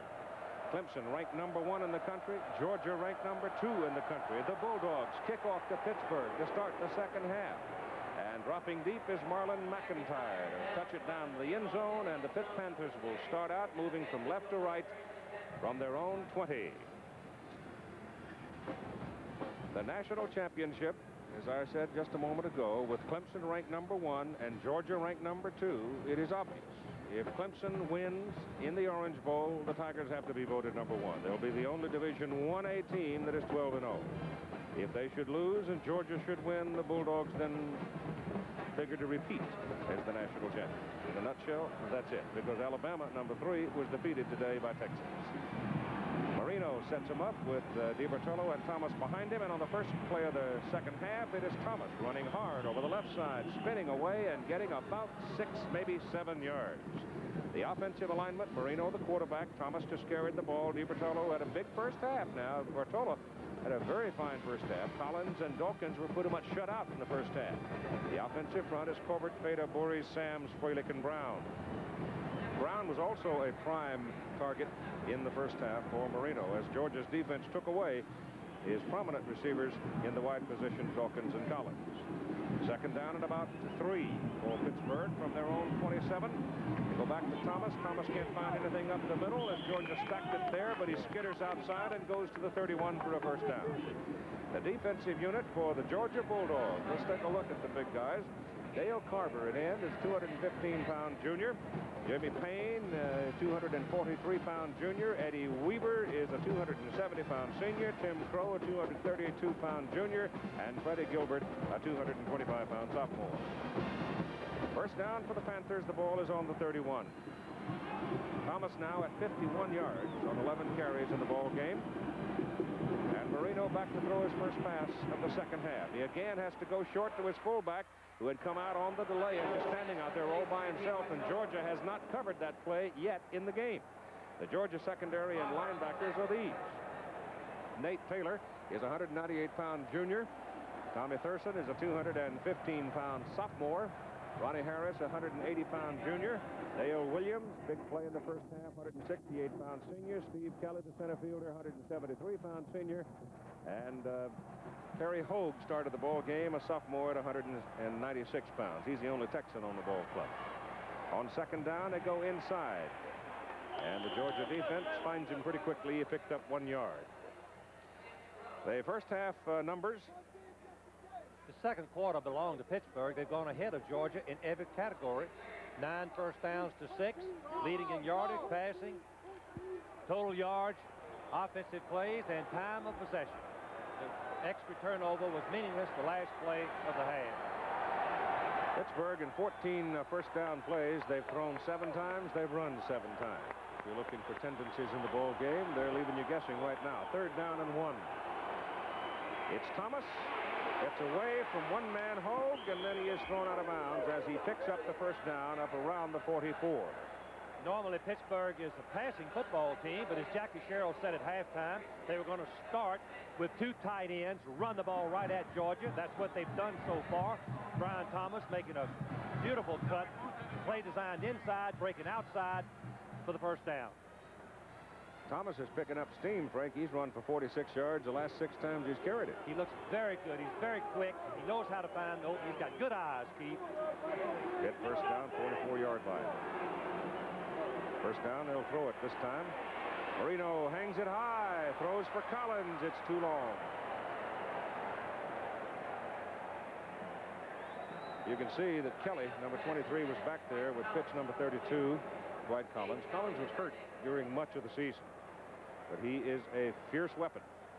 Collins was a running back in high school, one of the most sought-after high school players in the state of Pennsylvania. He has 4.3 speed and great leaping ability. Caught 6 touchdown passes, although he's played sparingly during the season. Second down and 10. Collins is out of there right now, and Barry Compton comes in. Double wide, bottom of the picture. You see him there. Marino looks at him, goes the other way, and he hits the tight end, Brown. And John Brown, a 6'4", 222-pound junior, makes the catch. This last pass is a classic example of Marino. Let's see if he plants his right foot, because he throws a bullet. He gets that right foot and watch the ball take off. Very little time for the defensive backs to break on it. Completion, 12 yards to Brown, the tight end. Well, Brown is 222 pounds, and Dale Williams, who made the tackle, weighs only 168. Bit of a mismatch. And it's another first down for the Panthers. The ball is now at the Georgia 44. And the fullback, DiBartola. And look at him rumble down to the 30. And the Panthers come out blowing in the second half. Still in their 2 tight end offense, meaning that they put an extra blocker to make Georgia square up the defense. Running back to the short side, you can see there's nobody there. DiBartola makes Williams, number 9, miss him. Finally, Taylor slows him down a little bit. Hogue, 14, makes the tackle. Not before 14-yard gain. Right on the Georgia 30. Bulldogs leading 7-3, and the defense being tested to start the second half. Straight back goes Marino. Still no pressure on him. Over the middle, Dawkins! Touchdown, Panthers!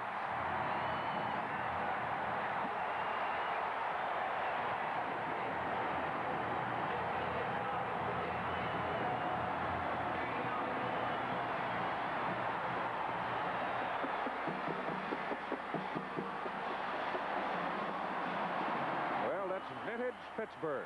That's classic operation by Marino.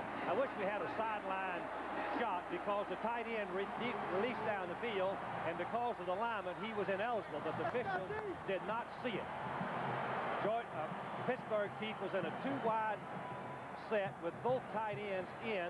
The right tight end released down the field, but Dawkins had lined up on the line of scrimmage because he's the split end, making the tight end ineligible. But the officials did not catch it.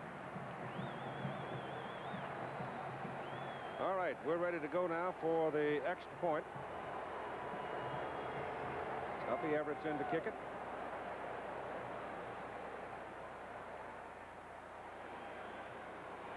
Panthers leading for the first time in the ball game. 43 out of 48 on the regular season, knocks it straight through.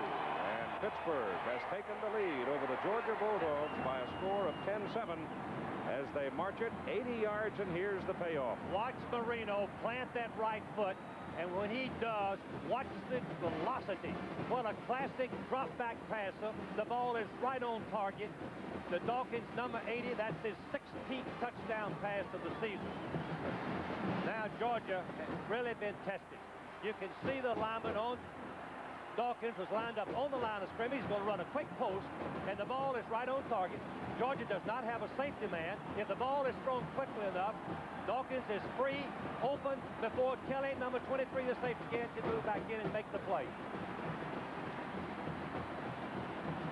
You can see that Georgia has Pittsburgh has great respect for Jimmy Payne, number 87, the leading sack player for Georgia. They double team him with Fralick, number 79. He weighs 280, and then the guard, Sada, picks him up. And here's the kickoff as it is accepted by Carney Norris in the end zone. He comes out with it, comes to the 20, comes to the 22. And that's where Georgia will have the ball first down at their own 22. Here are the big people up front defensively for the Pitt Panthers. They're not quite as big as the offensive guys. Chris Dolman, we told you about, the 6'6" freshman. Pozzoli weighs in at 248 at tackle. Pelusi at 251 middle guard. Bill Maws had a good first half at 260-pound sophomore. Michael Woods, defensive end from Natchez, Mississippi. All right, ball is on the 22, first down, Georgia. And the left side of the Georgia line was moving on it. Looked to me like Warren Gray and James Brown both might have been moving. I know that Gray was.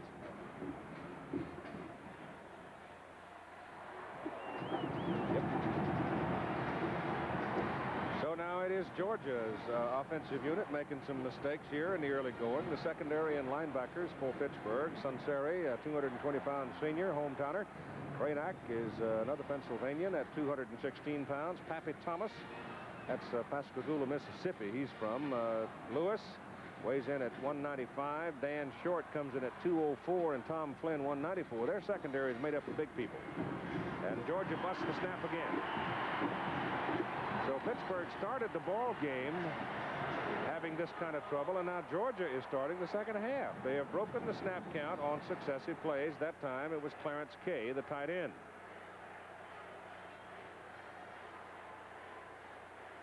Keith, I have heard of and seen where the tight end cannot even hear the quarterback in an arena like this. In a closed dome, he has to look to the inside and watch for the ball to be snapped. All right. Ball start. Offense, first down. Now Georgia's in serious trouble. First and 20. Yep, the ball is back on the 12. Pittsburgh has taken the lead 10-7 on an 80-yard touchdown march. A 30-yard scoring strike from Marino to Dawkins. And Ballou puts it up in the air, going to the sideline. Scott's there, caught it. Up at the 40. Was he inbounds? No, Keith, he was outside. I thought he was. This was the same pass that Penn State threw against Pittsburgh for 2 touchdowns. The cornerback, Lewis, jumped on the out and up, but you can see he learned his lesson. He's running right with Scott. Scott's out of bounds. So it goes. That's the first time in the ball game, Frank, that they have thrown on first down. Yes, it's the first. You can see that number 9, Thomas, is right with him. He didn't jump the out pattern enough to allow the touchdown. So it's second down and 20 from the 12. Walker got some daylight. And Herschel is up to around the 25. So as they spot it.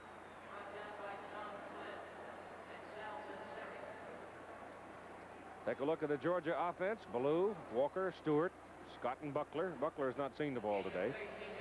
Guys up front of Gray, Hood, Radloff, Brown, Harper. I think one thing that's hurt Georgia is Buckler, the weak side in, has only caught 7 passes all season long. It's third down and 7 from about the 25. Blues passes away over the middle. Oh, my goodness, it's almost picked off. Flynn had it right on the numbers and didn't come up with it. I mean, he stepped right in front of Buckler and had it and might have scored, but he didn't hang on. Well, that was a sensational play by Flynn. He's got deep responsibility. He gets a read on on Ballou, the quarterback, and releases and comes up in front of Buckler. Could have come away with an interception. Dropped it. Jim Broadway is in to punt now for Georgia, and Flynn goes deep. Broadway standing on the 10, ought to hit it around the 14. And Pittsburgh's got 9 white shirts up there. Now they start to peel off a little bit. They get some outside pressure, though. The punt is out. Pretty good hanger. Flynn coming over, waves his arm for a fair catch. And that's what it'll be, back around the 32, 33. 42-yard punt with no return. 10:56 to play in the third quarter. And the Pittsburgh Panthers are leading the Georgia Bulldogs by a score of 10-7. Well, I think the burden of proof now has shifted, Frank, over to the Georgia defense, because the Panthers come out in their first possession of the second half and stick it in the end zone from 80 yards. They've now got the ball at their own 33. It's put-up time, I believe, for the Georgia defense. The Georgia defense continues to defend and give Marino all the time in the world on his passing. As he goes under center, they jump around, reset themselves, and they get Brian Thomas behind the line of scrimmage, and it's done by big Jimmy Payne. Here's a look at him doing his thing. Jimmy Payne is 6'5", but his main asset is the blocker, and then come up and tackle Thomas for the loss. Just an outstanding play. Jimmy Payne, all conference, both last year and this for Georgia. Loss of about 2, second down, 12. Ball back near the 31. Here's Marino giving his signals, his audible to the wide people. Georgia had set themselves, however, this time, and Marino back to throw it. Well, that's the first time Georgia has been able to fight its way through and make a tackle on Marino behind the line of scrimmage. Freddie Gilbert will get credit for it. And the reason that Marino delayed on it, he looked right, looked left, and tried to look back to the right, and by then the Bulldogs had hand-fought their way through the blocking. Let's watch number 61, Weaver. You can see the hand blocking. This is the new rule in college. Look at the right offensive guard. Look at the hands go out. This is what the rules makers have done to help the offense in the passing game. Look at the hands out in front. For 95 years, the rule was the offense couldn't use the hands. Now they can use them like that. Isn't that some picture by a cameraman? That illustrates it perfectly. Ball is back on the 25.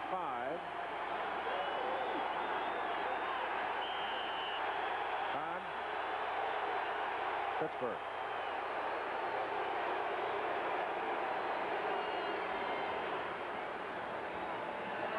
.9:23 to go in the third quarter. Who is that charged to? Pittsburgh or Georgia? Okay, our score is 10-7. And the Panthers talking, and we've got a timeout. Hey, champ, got a heavy beard? Get ready for a knockout of a shave. Introducing the heavyweight, new Noxzema. You get heavy cream, heavy moisturizers, a new protected formula, close, comfortable shaves. For the roughest beards, take on the heavyweight, new Noxzema. And your face comes out the winner.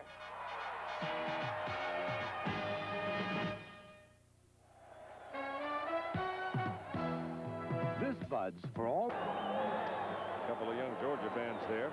Reason for the timeout called by Pittsburgh was Greg Christie, who was playing a tight end position today. Ordinarily, a tackle had lined up on the wrong side. And that's why they spent the timeout. All right, from the 25. On third down at about almost 19. Marino going to put it up. Penalty flag down. Throws for Brown. The pass is incomplete.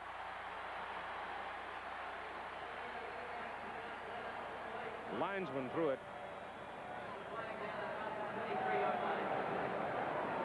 Procedure, Pittsburgh. I think Georgia can refuse this penalty because it was the man in motion that was going towards the line of scrimmage. It brings up fourth down at about 19. Offense, penalty declined, fourth down. So Ganser is in to punt. And the deep man for Georgia is Jimmy Harrell, a freshman from Summerville, South Carolina. Ganser's first punt, and I guess his only punt, was a 54-yarder. Dave Hepler, their regular punter, hurt his knee in the final game of the season against Princeton. High snap, but he handles it all right. He sort of jerked that one sideways, and it ricochets out of bounds around the Georgia 41. So the Bulldogs will have good field position after a 34-yard punt. The scoring summary is rather brief. Walker went in from 8 yards. The kick was good, 7-0 Georgia, and a 41-yard field goal by Snuffy Everett to make it 7-3. And then the Pitt Panthers come back in the third quarter and take it in from 80 yards. The payoff with the 30-yard shot from Marino to Dawkins, and that's where we are, 10-7 Panthers.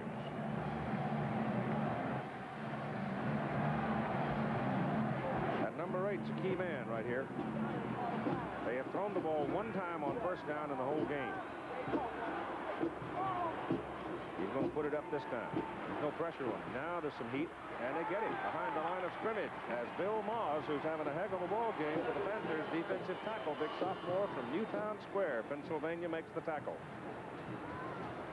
That's the second sack of the Georgia quarterback, minus 6 yards on the 2 tackles, and the ball is on the 49. It'll be second down and 39, second down and 12. Herschel's been pretty quiet so far today. Pittsburgh defense is very effective, crashing across and holding Walker inside. They've now rotated their defense and moved Ullman, the big fast man, to this side as Ballou goes straight back, and they're after him. He gets it off short. Pass is complete to the tight end, and Norris Brown takes it up to about the 46 before his feet are taken from under him. They are short of the first down, but they've certainly increased their possibilities on third down. Well, it was a sensational play, really, for Ballou just to get the pass off. You can see Pelusi, number 52, is coming right through, and Ballou has to shuffle up a little bit, and then he just throws off balance right across to Brown. Brown's a good receiver, good speed, takes a good move, and leaves Georgia just short of the first down by 4 yards. At the 47.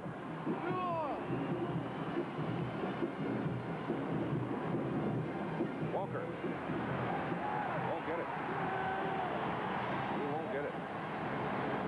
Mazzoli, Haas, Pelusi, big guys in the middle. One of the worst plays to run against Pittsburgh on 3rd and long is the draw play, because they were blitzing through each gap and there was no place for Walker to run.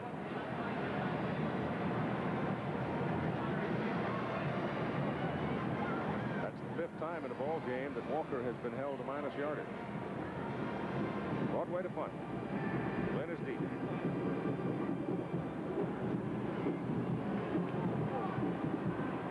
Little pressure on him. Fair catch is called. It is fumble. Georgia's after it. Goes out of bounds. It's out of bounds. It'll be Pittsburgh's ball. I think Georgia made a mistake in trying to deflect the ball on close to the goal line rather than pick it up. I believe that the Pittsburgh safety man touched the ball, and Georgia, instead of trying to recover, it's trying to really knock it back towards the goal line. Watch it right here. Now Pittsburgh touches again. 18. Hogue jumps up. The ball is up in the air like a basketball.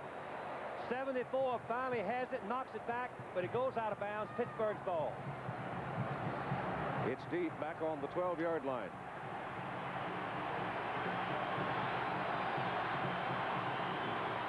Thomas, fumble.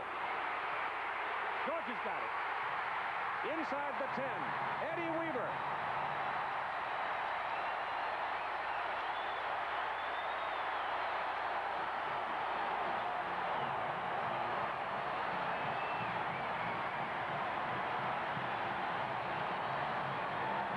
Watch it again. It's faulty ball handling. A pitch back to Thomas. He takes his eyes off the ball. He dribbles it, and Weaver comes in behind number 61, falls on it, and Georgia's got a great opportunity. Right on the 10. First and goal to go on the 10. They cannot get a first down unless they score. The ball is sitting square in the middle of it, sitting right on the 10-yard line. That's Stewart in motion. Ballou to Walker. Outside for the corner. It's a foot race. Touchdown.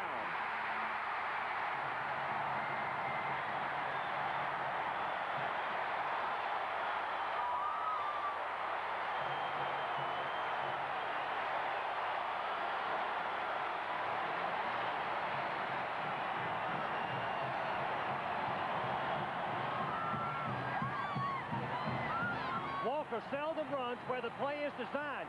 He's supposed to run up the middle, but look at his quickness. He has such speed that he can bounce outside. Taffy Thomas, number 9, is a senior halfback. He can't get him down. Walker goes in for the touchdown.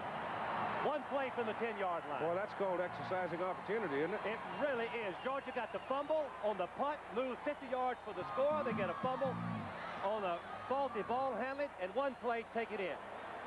And Georgia just was a man short, and they got flagged for taking more than 25 seconds for the extra point try, but that shouldn't bother Butler. Number 78 was not in the ball game. Hood had to come in late.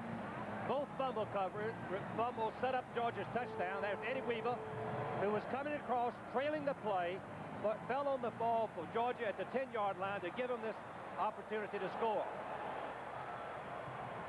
And there's the man Herschel. that took it in. Goodness gracious, what a run he made to break outside against Pittsburgh defense.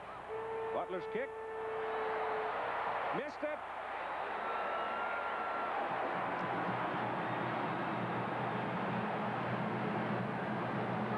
I'll tell you, Butler's squawking because he felt there was some roughing as the Panthers came piling through. It's been a long time, Frank, since I've seen both teams doing this much talking to the officials. They're really talking at each other. 6:42 to go in the third quarter. 13-10, Georgia back on top. The story on Georgia's second touchdown of the ball game. Walker getting them both. Butler missed the extra point. He missed one in the Florida game. There's another Georgia game that we covered this year. And Kevin likes to see us coming. He's only missed 2 all season. All right, Butler will kick it off. It's high, very, very high. Compton takes it at the 3. And there he comes on up to around the 19, close to the 20. So with 6:37 to go now in the third quarter. Georgia leading by 3. The Panthers will go to work. Keith, let's go back and repeat what you said when Pittsburgh got the ball last time. It was up to the Georgia defense to rise to the occasion, and they did. Got the ball right back and took it in to score as we look at Herschel Walker. Not his usual average, but really 2 sensational runs for touchdowns, giving Georgia the lead. Shipped into the eye with Thomas deep. Georgia sets it up with a 4-man front. Only 2 down linemen. They give it to Thomas. To the outside he goes. Oh, boy, he's quick. And Bryant is all the way across the 35 to the 37. Pittsburgh known primarily for their passing. You can see that they also can run the football. This young man, Brian Thomas, according to the coaches, is the one that turned the Pittsburgh offense around by being able to make yardage on his own, and the last play was a perfect example. Up the middle, the play was designed, broke outside for 17 yards. First down, Panthers. Ball just beyond their own 36. Double wide, bottom of the picture. Thomas again. Nope, DiBartolo, the fullback. And Wayne hammers in there, and there's a penalty flag thrown in the Pittsburgh backfield.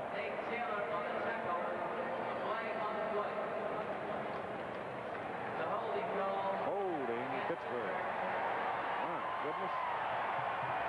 They've been flagged 9 times for 79 yards in the ball game. The bulk of them, now 6 of those, have been for illegal procedure, that is moving.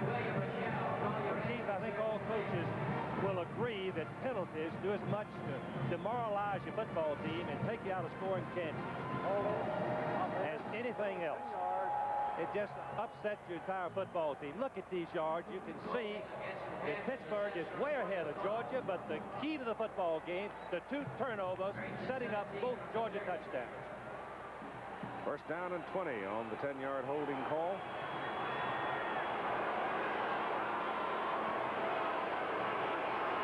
Brown, the tight end in motion. They give it on the draw to the fullback, DiBartolo. And he gets it up from the 30 to about the 35, where Eddie Weaver brings him down. The meat cleaver. Eddie Weaver, number 61. You can see why he's been all Southeastern Conference 2 years in a row. He just pushes the offensive blocker aside and then moves back with his quickness. He has 4.8 speed and assist on the tackle. He's a strong man, isn't he? He is strong. 5'11", bench presses over 500 pounds, and very proud of that fact. Second down, about 11. That's Thomas. Pittsburgh's finding running room right up the middle as Sams, Feda, Colbert, Freilich, and Boris are opening holes. Next Saturday, January 9, let's see, I'm going to be in Honolulu with a Hula Bowl. And we'll have the Pro Bowlers Tour. Chris Schenkel and Nelson Burton Jr. will be opening the Pro Bowlers Tour for you at 2:30 Eastern, 1:30 television sports programs on the air. Nice group of people. Keith, you mentioned the Hula Bowl. Each year, they're able to attract the top college athletes in America. What a trip. I've been there twice as the football coach, and each time they allow me to take my family. The players have a wonderful time, and they play a great football game with great enthusiasm. Well, we're going to get to see Jimmy McMahon and Marcus Allen for the West. The East is going to come in with a bunch of big old defensive horses. Art Schleister will be the quarterback out of Ohio State. It might take 5 hours to play the game with McMahon and Schleister there. They're liable to throw it 50 times apiece. Third down, they need about 6 inches. And the quarterback, Marino, goes for it.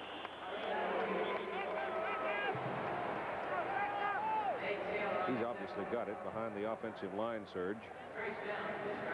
The Pittsburgh line is so big, Keith, it's impossible for them to block low. They block some of the Southern Cal, block up high, try to mash the opposing defensive lineman, and just lock on and stay on and work their feet. Do a great job of it. First down from the Pitt 47. Georgia's leading 13-10 with 4:45 to play in the third quarter. Clemson is leading Nebraska starting the second half 12-7. Marino shoots it to the sideline, hits his tailback Thomas. Ryan Thomas looks to me like far enough downfield to claim another first down for the Panthers around the Georgia 42. Once again, Marino has plenty of time to look downfield, see his coverage, and then throw to the secondary receiver, Thomas, out of the backfield, making the first down. The Georgia people have only pressured Marino really one time, Frank. That was on a screen pass when their quickness was able to sort of mess it up on him. I think we can look for some blitzes coming up. I think they've got to do something to disrupt his timing. The man on the right side of the Pitt line moved. That's number 79, Bill Freilich. Saw his shoulders bob up and down. He's not hard to see. He's 6'5" and 280 pounds, freshman tackle. He didn't move his hands. He just kind of bobbed.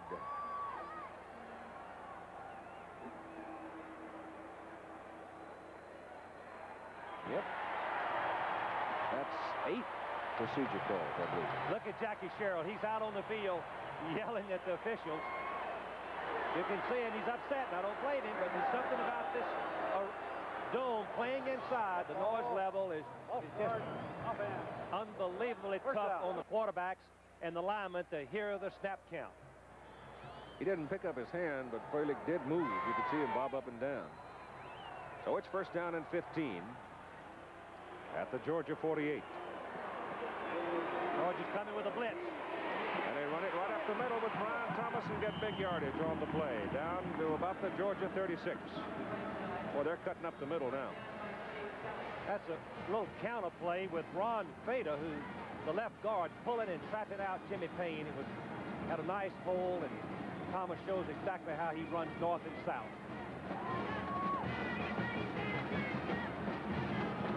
Here's a very interesting statistic.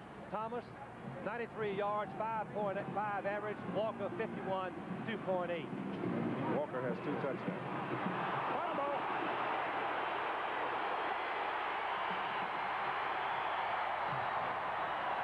Georgia's claiming it, but I haven't seen a man wearing a striped shirt say it yet. Yes, the far judge signaled Georgia, but I'm not sure. Yep, there it is. That is the 3rd fumble and the 4th turnover for the Pitt Panthers. Colbert's down there still debating it with Tim Crow.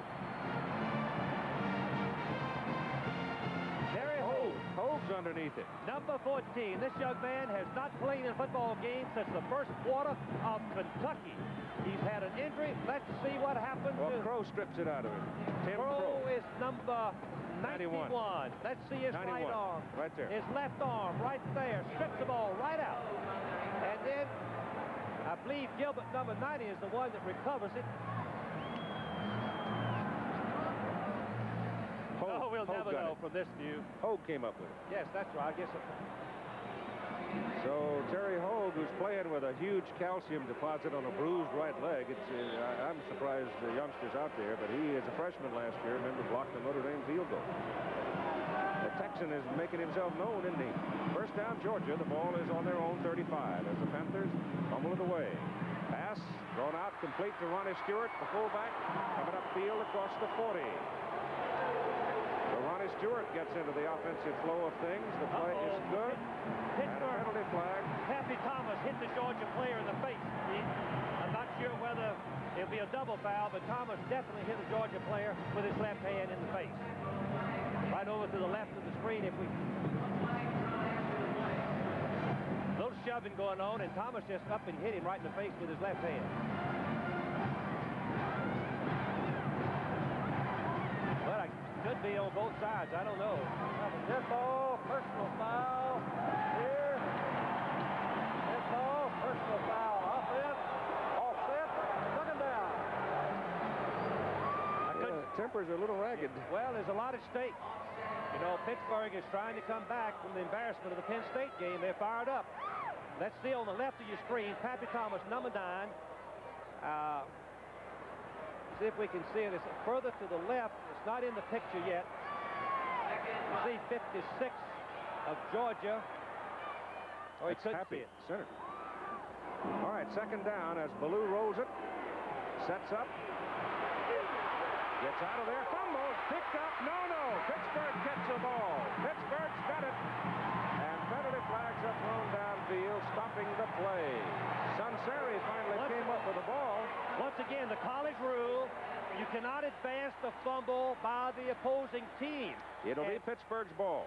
And one thing that I'm sure Norris Brown, number 88, wishes that he'd fallen on the ball rather than try to pick it up. Yep. Because he lost control and Pittsburgh recovered. You can see that the secondary of Pittsburgh had the receivers covered. The ball pops out. Brown right here should have just recovered the ball. Instead, he tried to pick it up. Pittsburgh gets it and has another chance. Well, Georgia now turns it over. That's the second turnover for the Bulldogs. The Panthers get it back. Good field position at the 43. Marino gives it. And DiBartolo, the fullback, just comes banging straight ahead with it. And he picks up about 4 yards with 2 minutes and 40 seconds to play in the third quarter. Sal Sunseri right there, who picked up the loose ball. He's an All-American, a Pittsburgh native. Was his only starter returning on the defensive unit from last season. 47-yard line. It'll be second down and 6.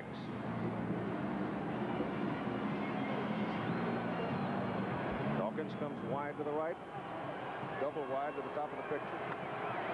Marino's going to put it up. Goes short. Man, did he have it? No. Incomplete forward pass. Terry Hogue came up and really nailed Brian Thomas.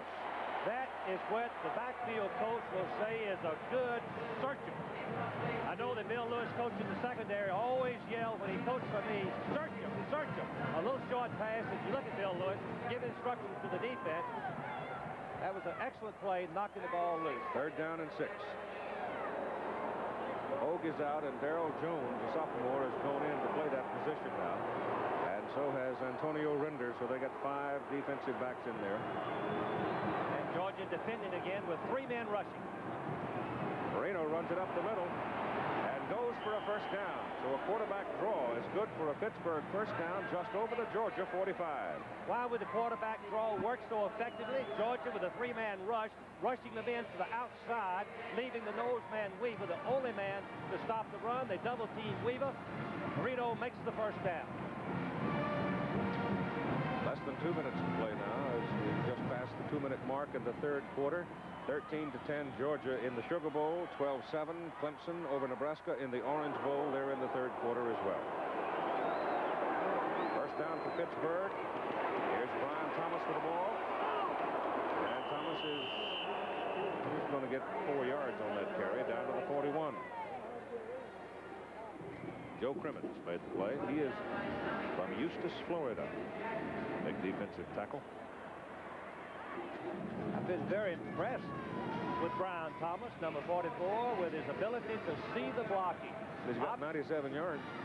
Against University of Georgia, which is only allowed during the season an average of 82 yards per game rushing. 83. Second down and 6 from the 41 of Georgia.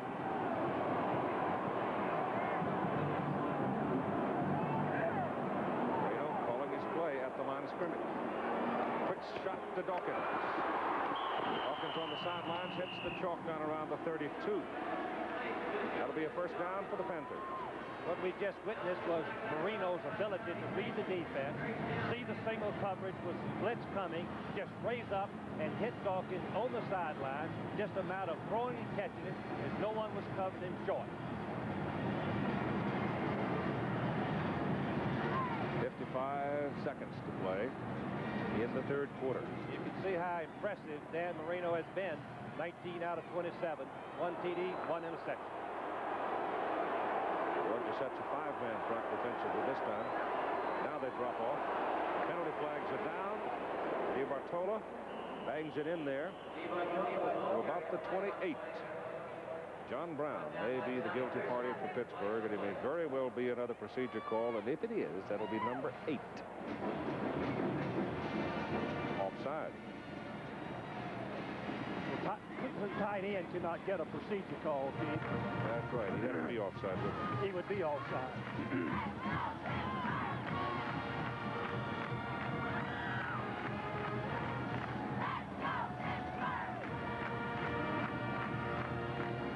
Eight times. It still amounts to procedure, really, because he just moved too soon.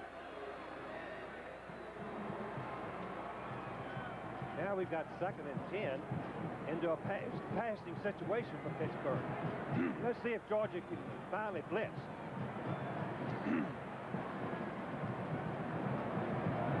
That'll be 1st and 15. Offside, offhand, first down. Well, Keith, he penalized from the where the play stopped, and instead of bringing the ball back. Referee had to make that adjustment. Pittsburgh has made 10 first downs in this quarter to 1 for Georgia. Georgia has scored a touchdown to regain the lead. He goes to Thomas, who he almost popped out of there, didn't he? If he'd been able to keep his feet and his momentum and get to the sidelines, he might have run for a while. He ran right behind the amazing freshman, Bill Fralick, who grew up in the city of Pittsburgh.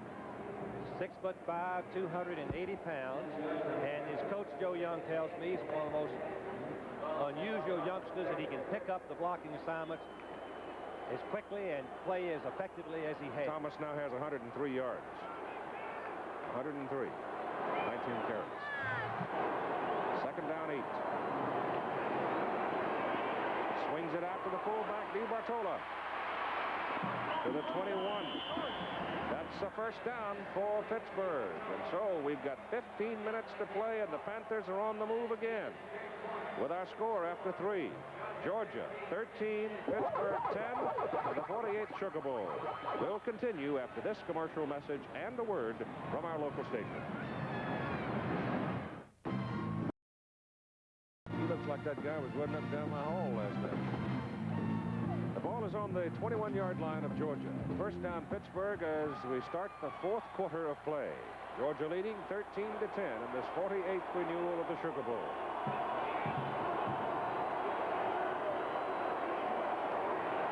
Marino caught, throws it away. They're going to flag him for that? They are not. Just a great play on Marino's part to get rid of the ball, avoid the loss, and not throw it downfield for an interception. That's one of the rules David Nelson and his folks ought to take a look at in college football. It's a tough call on a judgment call on the referee, Keith, but you're right. It needs to be looked at because Georgia deserves the sack. They were back on top of it. Will Forks is the man back there. 2nd down and 10. But as long as the rule's written that way, more power to Dan for getting rid of it. 4 down linemen for Georgia. Ball is given to DiBartola, the fullback. and he hammers in there for about 3 yards. And here are the numbers after 3. Well, their stats reveal exactly what we have been seeing. Dominating by Pittsburgh, both offense and defense. 21 first downs and 7. Georgia's only made 1 first down in the third quarter. Look at the total yards, 329 to 142, and Georgia still leads because of the turnovers by Pittsburgh. 3rd down and 7. 3rd and 7. The Panthers are 1 play away from, if they don't make it, they're going to have to make a pretty big decision. 4 seconds, 3, 2. They haven't got a movement penalty. Hobart moved on the left side of the line, so that's 9. I think it's fair to say 9 procedure calls against him. You can see the dejected look on Jackie Sherrill's face. Now Pittsburgh has got a 3rd down and 7. Got a 3rd and 12. 3rd and 12. That ball off guard, off and 3rd down. 9 times they've either been moving one way or the other, or somebody stepped offside. They've been flagged a total of 12 times in the game. The ball is now back at the 23, 24 almost. Pittsburgh in a spread formation. Georgia seems to be rushing only 3 men. As you can see Marino using the audible. Now when he puts his hands on it, he's going to snap the ball. Going for the corner, and it's intercepted. Picked off by Ronnie Harris. And Harris comes back to the 18. He tried to force it, and it didn't work. That's 5 turnovers for Pittsburgh.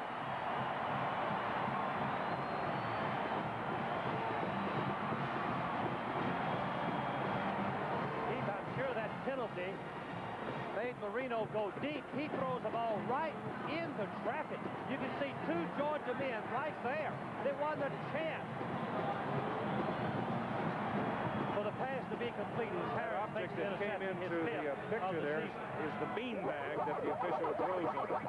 So we've got a timeout with 13:44 to play in the ball game, and Georgia stops Pittsburgh. Now you can get on the Sports Beat every week. ABC Sports Beat going weekly this winter on ABC. Well, here's some bad news for Georgia. The Clemson Tigers, #1 in the country, have now gone out by 12 over the Nebraska Cornhuskers. A 13-yard pass from Homer Jordan to Perry Tuttle, and it's 19-7 Clemson Tigers. Georgia Bulldogs are leading here, 13-10. They have the football, first down at about the 18.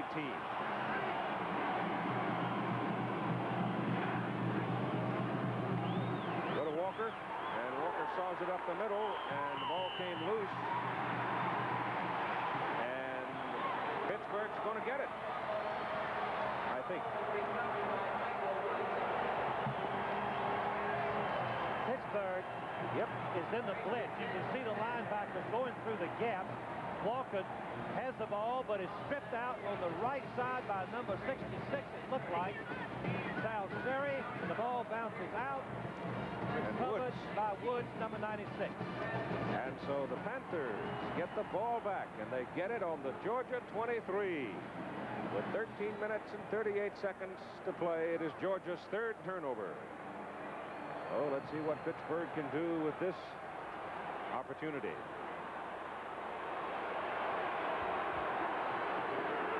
They go to Thomas. Thomas cuts it up the middle. And a helmet goes flying as Brian Thomas slashes literally to the 15. Herschel Walker didn't have it tucked away. Panthers poked it loose. There's the man that recovered him. Michael Woods. 2nd down and 2 for Pittsburgh on the Georgia 15. I think we can look for Pittsburgh to run it in if they possibly can. Thomas up the middle to the 10, to the 8. And he's got a 1st and goal to go for the Panthers. One thing that happens when quarterback throws for an interception, he loses a little confidence. The coach loses a little confidence in him, and success Pittsburgh's had on the ground, you would think they'd take it all the way in. Mr. Thomas now with 21 carries and 118 yards. I think we should mention Georgia has only allowed 72 yards per game rushing. It won't be long before Thomas will double that amount. That's right.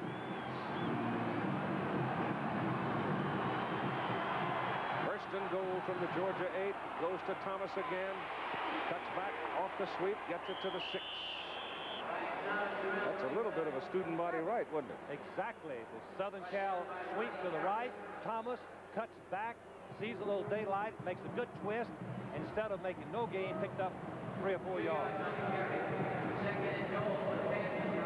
Second down and goal from the 6.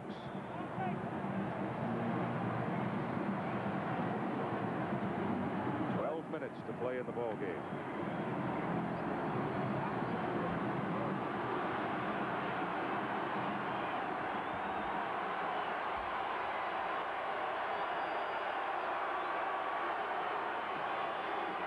Marino on a roll, puts it in the air, touchdown goes to John Brown.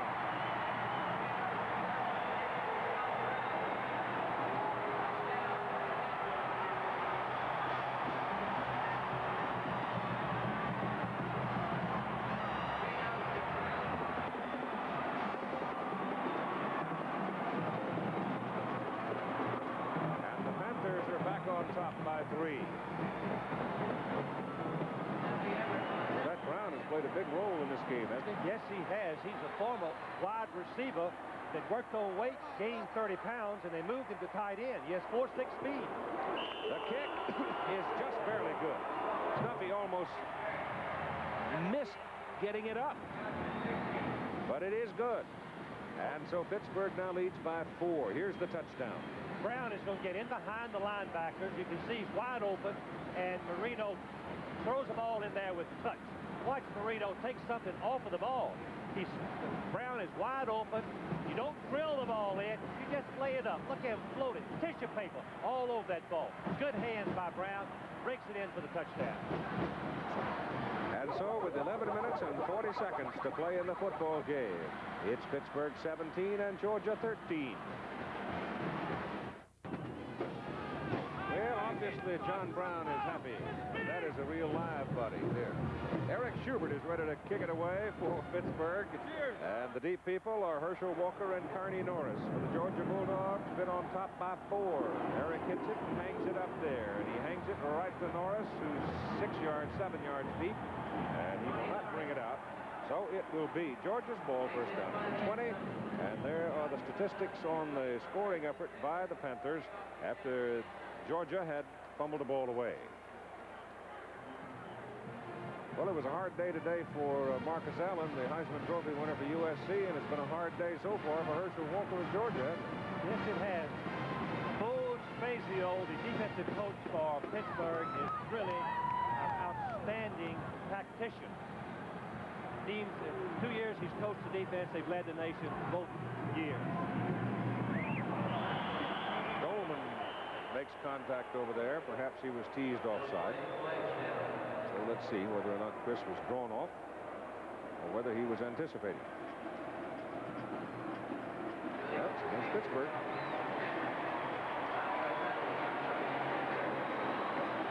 I think what we have seen is Georgia's offense completely shut down as we listen. Illegal procedure. Defense. First down. By the Pittsburgh defense. Ballou has had a disappointing day. He's got to really get going here and throw some passes and complete them if Georgia's going to have any chance to win.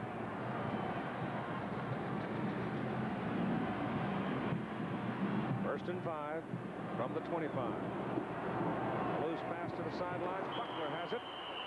And he's knocked out of bounds up around the 31. That'll be good for a first down. That's the first time Buckler's seen the ball today.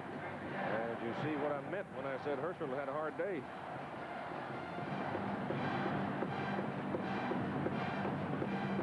That further amplifies the prowess of the Pittsburgh defense. That certainly does. It speaks so much for the Pittsburgh defense. Down just outside the 30. Give it off to Walker. Trying to get some help out there from Buckler, and he gets it up to about the 34. Better better part of 3 yards on the carry with 11 minutes and 29 seconds to play in the ball game. Pittsburgh sitting on a 4-point lead, 17-13.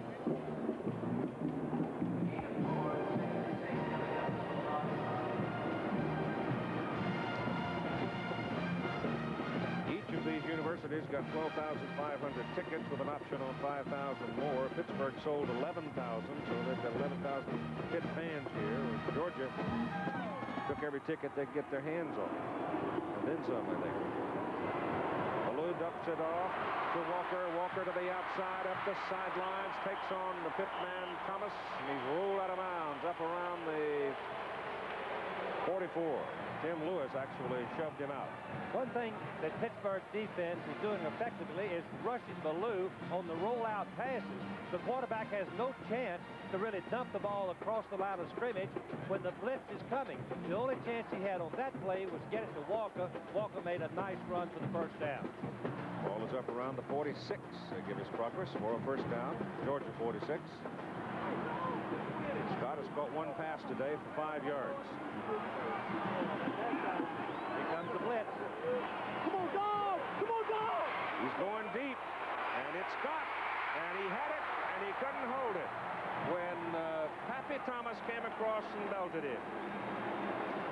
They had Scott going deep on a post, and it was almost 6, but Thomas made a good play. You can see the blocking.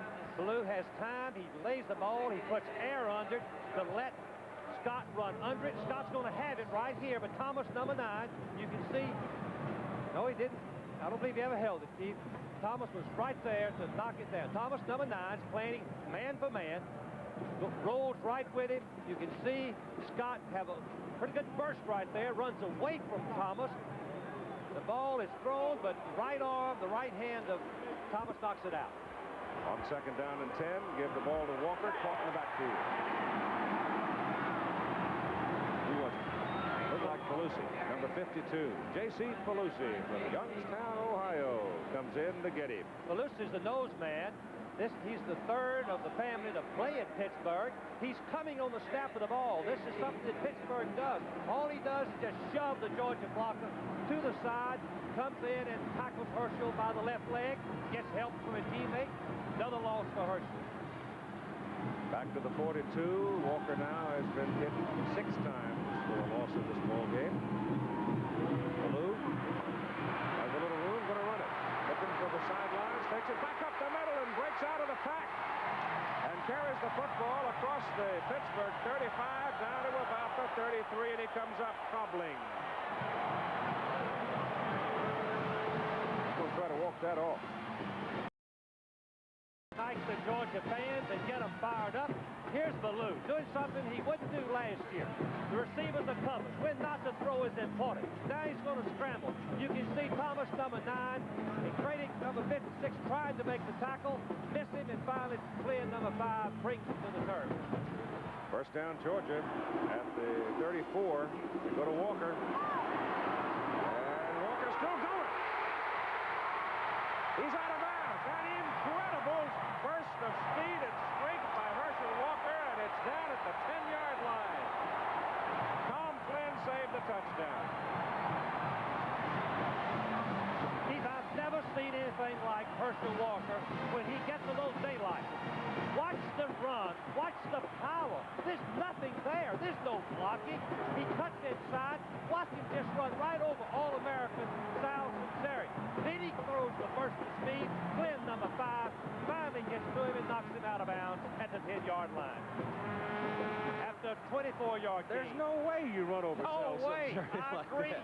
Nobody but Herschel Walker, that is. Good heavens. First down and goal to go, Georgia at the Pitt 10. It's Walker again into the middle. He's got a yard.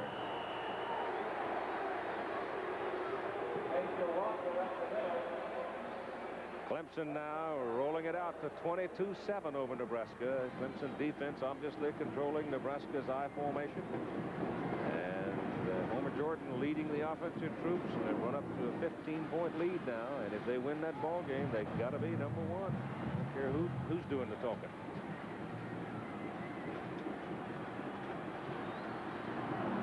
Ball is on the 9, second down and goal to go.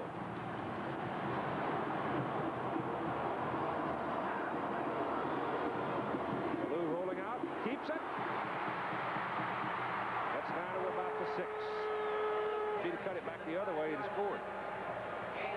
Or come awfully close to it. Tom Flynn again comes up to make the defensive play for Pittsburgh. Tom Flynn, the safety man, Keith, if he doesn't get the tackle, Ballou walks in for the touchdown, but once again, Ballou shows good judgment. Receivers covered. He takes off. Here comes Lon Buckler in now, the wide receiver. He's bringing a play as Scott comes out. Lindsey Scott is out of the game. I guess if he's going to take Scott out, he's going to throw the ball to the tight end. He's got 2 tight ends in the ball game, both excellent receivers. Ian Brown. Pressure from the backside. He's in trouble. He loops it in the air. He's got a man. He's got a touchdown. Clarence Kay.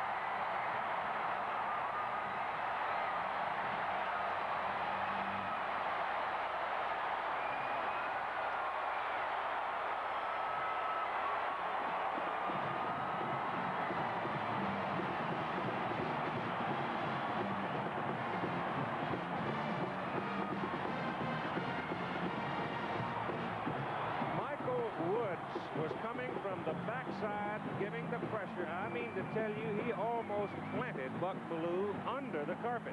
But he got his pass away for a touchdown, and Georgia is back on top, and this extra point is very big. Kevin Butler missed his last one. Broadway will hold it. It is up, and it is good. Keith, there's 2 things about the touchdown pass. Ballou getting it off under adverse circumstances, and the great throw and catch by Ballou and Kay. 20-17, Georgia, 8:31 to play. Clarence Kay, who just scored his 2nd touchdown of the 1981 season. Of course, it doesn't really fit into 81, does it? And Georgia's back on top by 3 points. A lot of time left, 8 minutes and 31 seconds.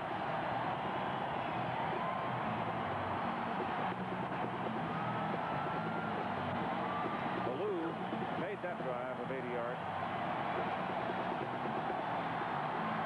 Good high hanging kick.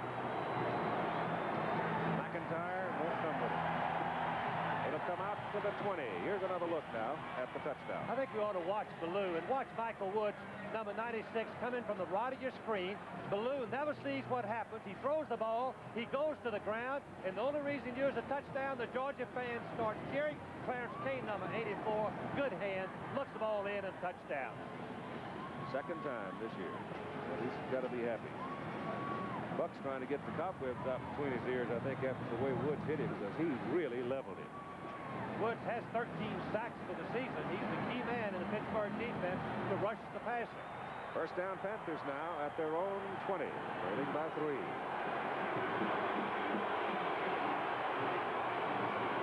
Brown in motion, and Thomas with the ball. Brian Thomas for 2 yards. Up to the 22, where Freddie Gilbert brings him down.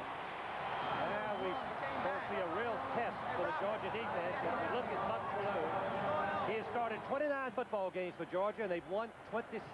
This is his 30th start. The Georgia defense is really going to be tested. Can they stop both Thomas's run and Marino's pass? The one play that Georgia hasn't stopped all day, in fact, hasn't even covered, is that little swing outside to the fullback, Dave Bartola. Thomas the other way. And he's up to the 24. And Jimmy Payne got a hand on him that time and tripped him up. You just don't run wide, east and west, against the Georgia defense with any amount of consistency. Payne is too quick. He whipped the blocker, Fralick, and made the play for a short gain. There we see the time left.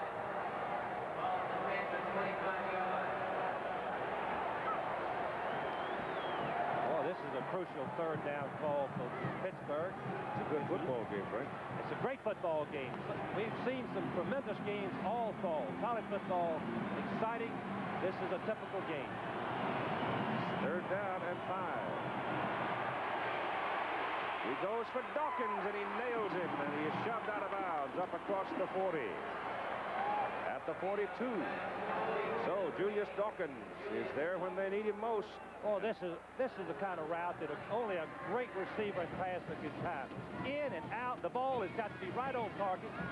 Dawkins has got to concentrate on the ball, keep his feet in bounds, and finally Harris knocks him out of bounds, but not before a 1st down. 22 out of 32 for 199 yards now for Dan Marino. 2 touchdowns and 2 interceptions. First down at their own 42. Thomas cuts it back in the middle. And he gets it up to about the 45 for the better part of 2.5 yards. Right here, let us pause 5 seconds so that all of our ABC stations across the country can tell you exactly who they are. College football on WTAE-TV, Channel 4, Pittsburgh. Jackie Sherrill has been absolutely unflappable since he got his case settled with the referee over the crowd noise early in the ball game. Thomas now continuing his impressive work. 25 carries, 128 yards.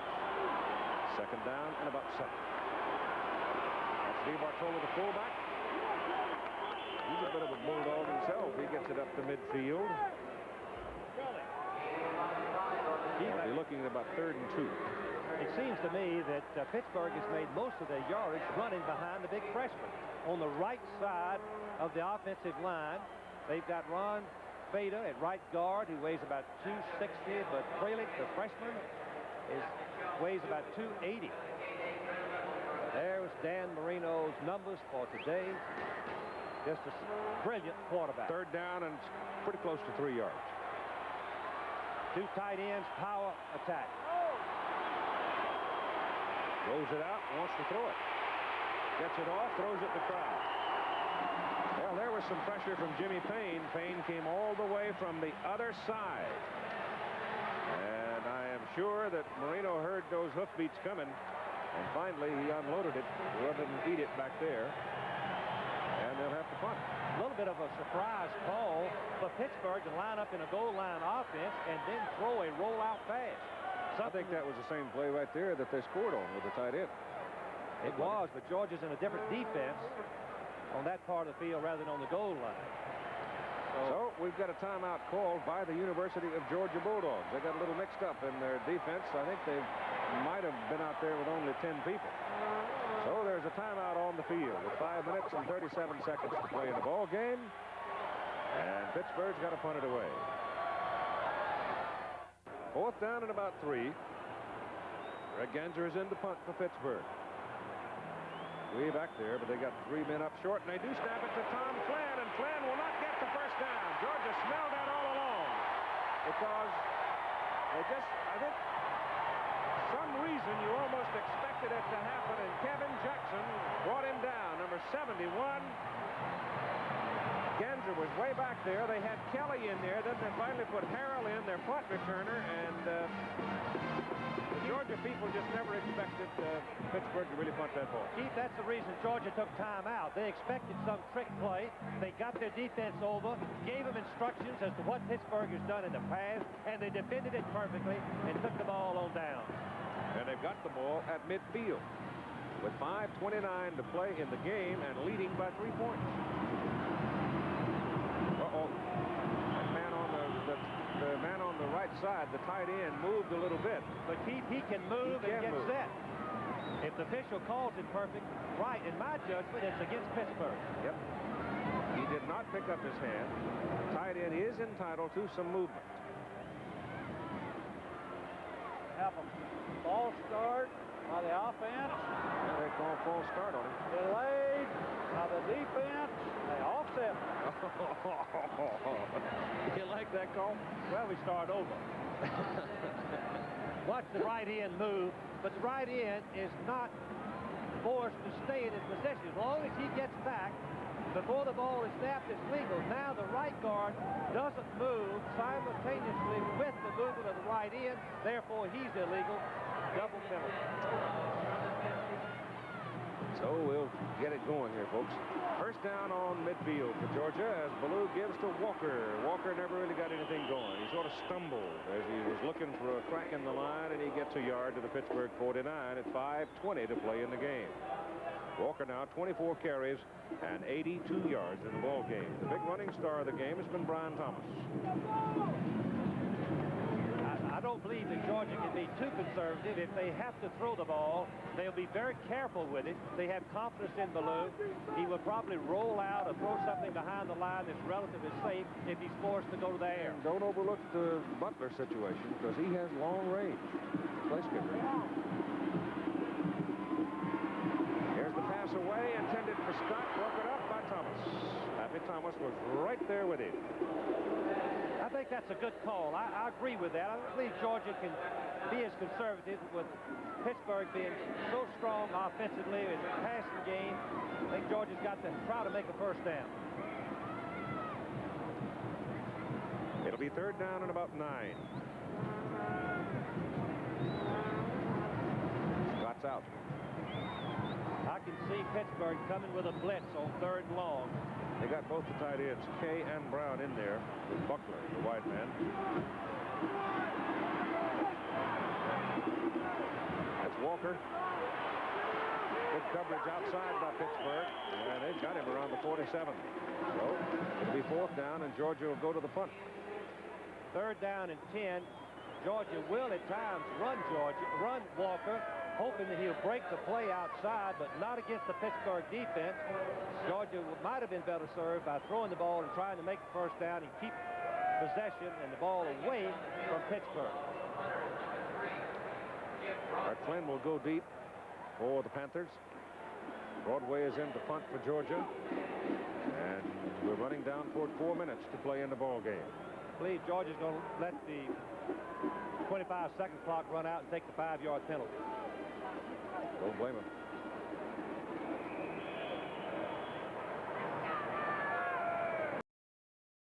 After a penalty, except in this situation. Offense, 4th down. Now he will not start the clock except on the 9 of those have been procedures. 10.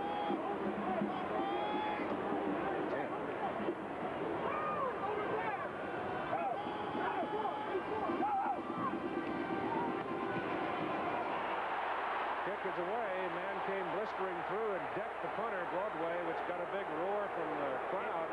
Keep under the college rule, if the man charging in the kicker is blocked in the kicker by one of the teammates, then it is not roughing the kicker. Let's see if that's not what happened. The fullback on the right of your screen is going to block Dolman, I believe it is, number 56, into the kicker. That's Michael Brooks. Yes, you can see that the offense that Stewart blocks him into the kicker. Therefore, it's not roughing. Stewart knocked him right into it. Stewart knocked him right into it, number 50. Ball went out of bounds right on the 20. And so that's where Pittsburgh gets it. So the Panthers get pretty good positioning out of that. Little stand-up pop pass from Marino to Dawkins.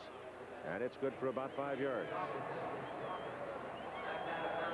Even though Dan Marino has completed a lot of passes, Keith, other than the touchdown pass to Dawkins, everything else has been short. Georgia has been conceding the short pass, trying to make the tackle after only a short gain.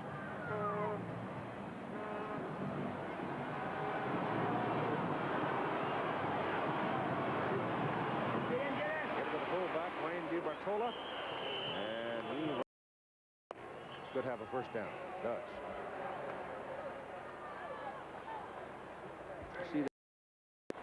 He wants to win this football game very desperately, and he has a chance. Marino, with a pass, can score at any time from anywhere on the football field. Now he's changing the play. There's that play. That time they sort of covered it. That time Dale Williams, who made the great play in the end zone earlier in the ball game for Georgia, who sensed that one coming, and he almost got there in time to get a piece of it. I think the difference for Georgia on that play, Marino showed it from the very start. Yeah, he did. And on the other occasions when he hit DiBartola, he looked down the field, forcing the Georgia defense to drop deep and giving DiBartola time. Marino back. He goes short. Payne, number 87, is trying to get back and rush the passer. And you see that the Pittsburgh Colbert Number 75, watch his right arm and see if he holds it. Well, yeah, he grabs hold of the jersey. Look at the tackle. But the thing that's tough on the officials is they're allowed to use their hands under the present college rule, not to hold. It's hard to distinguish sometimes. That's Thomas from the 48. 2 yards to midfield. Tommy Thurston had Thomas on the preceding play. He had him after a short gain, and Thomas just ran right through him. And Thurston is all conference, a sophomore, the leading tackler for the Georgia football team. But Thomas showed what he can do in an open field. 2nd down and 8. The ball at midfield with 2 minutes and 25 seconds to play in the game. Both teams with 2 timeouts remaining. Give it to DiBartola. And he muscles his way for almost 4 yards. But got to go down to the Georgia just short of the 42 to get a first down. We'll need about 4, a little more than 4. You can see that Pittsburgh is either tired or they're not in any hurry. They're just, well, they're taking the time out. They have 1 left. 1 minute and 59 seconds to play in the ball game. The Panthers take time to talk. Georgia leads by 3, 20-17. Well, we are getting down to cases. 1 minute and 59 seconds to play in this Sugar Bowl game. The football is in between the hash marks, 46 and 47-yard lines of Georgia. They've got to go just near the 42 to get a first down. It is 3rd down and about 4. Marino's going to throw. He goes short over the middle, and Thomas didn't come up with it. You know why? Because I think the umpire obscured the vision. You're exactly right. Watch it from the end zone. Thomas is breaking right over the middle. The umpire stepping up, watching the blocking.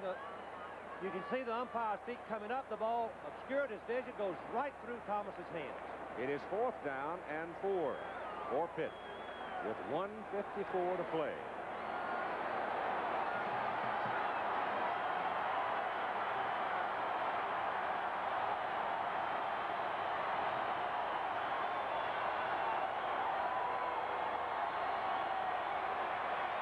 Quarterback draw, Marino, first down. Called his own number. Is that a gutty call? 4th down and what was it, 3? 4. 4th and 4. Quarterback draw. Well, Nebraska has now scored, and it's 22-15 in the 4th quarter in the Orange Bowl. Georgia still got a chance. They got 9 minutes to play in Miami. First down, Pittsburgh. Dawkins had to come in close and get the audible. He's looking at him. He goes short over the middle, and the ball is incomplete as he drills Thomas on the numbers. He really threw it hard, and Bryan couldn't hang on to it and took a hard lick. Again, I want to tell you that Collins has not caught a pass today. The flanker, Dwight Collins, has not caught a single pass today. I think we can explain that a little bit by the fact that Georgia is double teaming Collins on every down along with Dawkins, but Dawkins being the weak side split in, gets open a little more into the boundary. See, Thomas is shaken up, and there's the time remaining in the ball game. The score there on the left. It is 2nd down and 10 for Pittsburgh. The ball is near the Georgia 38. Thomas in this game has run the ball 26 times for 130 yards. He's caught 5 passes for 48 yards. And if I were voting, I'd vote him the MVP. He's leaving the game because they want to conserve the timeout. If he stays in the ball game, the timeout is charged against Pittsburgh. Going out of the game, substituting is charged against the officials. And they only have 1 left. 2nd and 10. Georgia trying defensive bunch trying to gut it out here against dangerous Dan Marino. There's the screen set up for the fullback, DiBartola. Did he fumble it? Yes, he did. Pitt got it back. Well, the Georgia defense are coming up much better this half and tackling the receivers on the short passes. Collins covers the loose ball. We can see right here, number was that number 42? Forts knocks the ball out. No, it's 27, Harris. That's right, 27. Forts had his arms around it. Harris, number 27. Third down and 4.5, close to 5.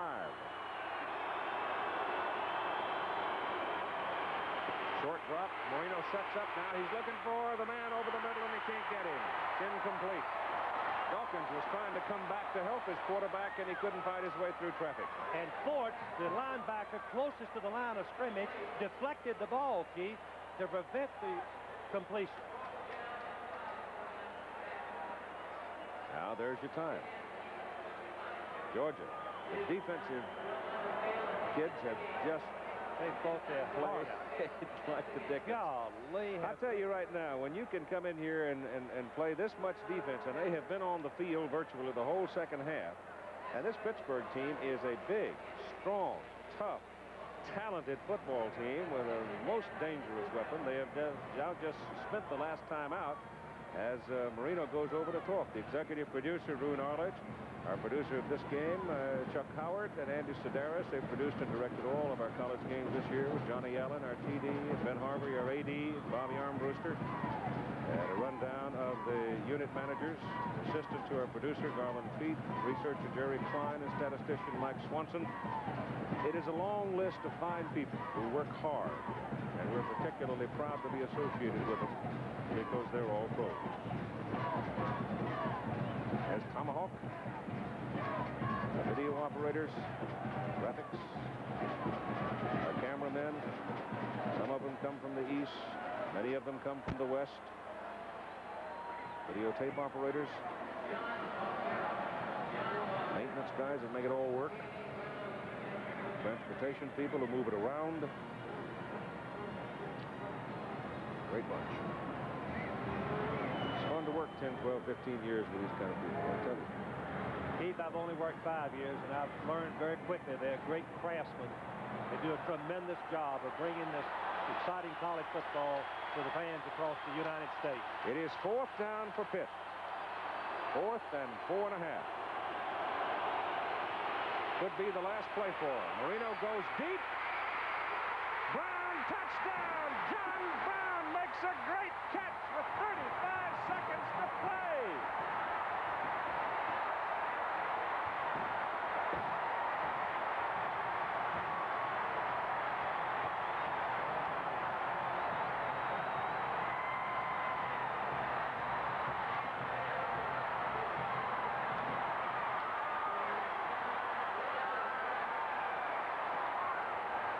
Jackie Sherrill trying to get them off the field so they won't be penalized. They've already been penalized, Keith. I guess they have. Yeah, the official's already thrown the flag. Who cares? I don't blame him. Tremendous throw and catch. Georgia went into the blitz, a full blitz, making the safety man and quarterback play man for man with only 35 seconds left on the clock. I know that Georgia wishes they had the defense back in there defended. But that's when we see it again, you're going to see Brown, who was a wide receiver, came to Pittsburgh weighing 185 pounds. The extra point try is up and good. A 33-yard touchdown pass. Marino to Brown, and the Panthers have it 24-20 with 35 seconds to play, and here's the touchdown. You can see the blitz. Marino dropped very deep. He puts air on the ball, hangs it up. You can see Kelly, number 23. The safety man was beaten by the tight end Brown for the touchdown. Watch the blitz. Watch Marino plant that back foot and put air onto that ball and let Brown, the tight end, run under the ball for the touchdown before Harris can come back and try to help. Give Brown full Now credit you see here, though, Brown. Frank, because he takes a heck of a hit just as the ball gets there. You can see that Brown, he has good speed, 4.6 for a tight end. Makes a little fake, and he turns Kelly. He turns him around on the fake. Kelly, the safety man, number 23, is beat. There's the question of whether Harris, the right back, halfback, can come over and make the play. He can't, but he does hit Brown, but Brown holds on to the ball for the touchdown. Golly, did that football for the season. On 4th down and almost 5. 35 seconds left for the Bulldogs. 80 yards, 11 seconds to move 80 yards. Boy, Pittsburgh had a lot of points. Georgia has 2 timeouts remaining now. Well, let's see what Schubert does with the kickoff. He's been knocking it pretty deep. We've got Norris and Walker deep. Norris at the 6. And he's out with the 30. Let's look at Brown. Remember, a tight end. Watch the move to the left. He makes a little move, and Kelly bites. He takes the fake.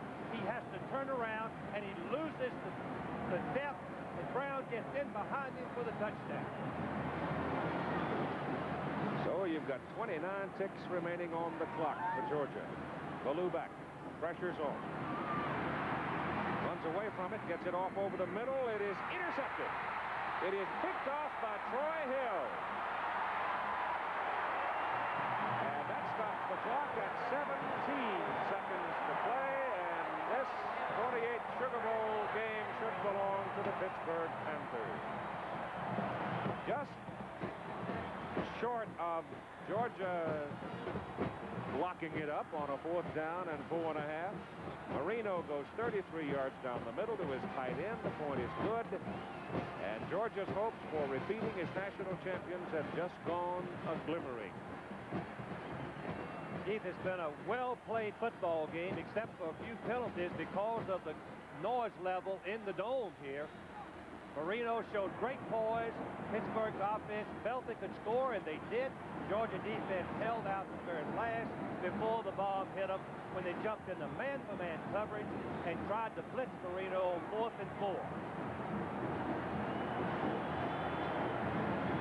Marino is 1 completion short of the Sugar Bowl record.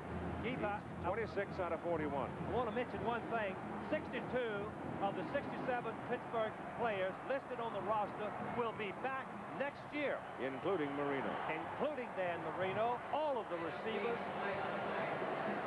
Penalty flag thrown here as the clock stops at 13 seconds to play. Pitt's just trying to run it out, and Jack is trying to keep his troops off the field here so they don't get flagged themselves. It's procedure against Pittsburgh. I know one thing. They've set an all-time Sugar Bowl record for procedure calls. Oh, me. I don't know what you can do about the crowd noise, Keith. I really don't. All the coaches that have played in any dome in the United States complain about it. Well, I think the problem in Illegal formation, offense. Part of the problem comes when you are a team like Pitt where you line up so spread out. Yes, the wide receivers move. What Keith's talking about, the wide receivers move outside close to the boundary. When the ball's on 1 hash mark, the receiver is about 40 yards to the left of the center. So what this amounts to is what we're saying is Pittsburgh survives 14 penalty flags, and they win the football game as the clock runs out by a score of 24-20, and Jackie Sherrill is getting the ride.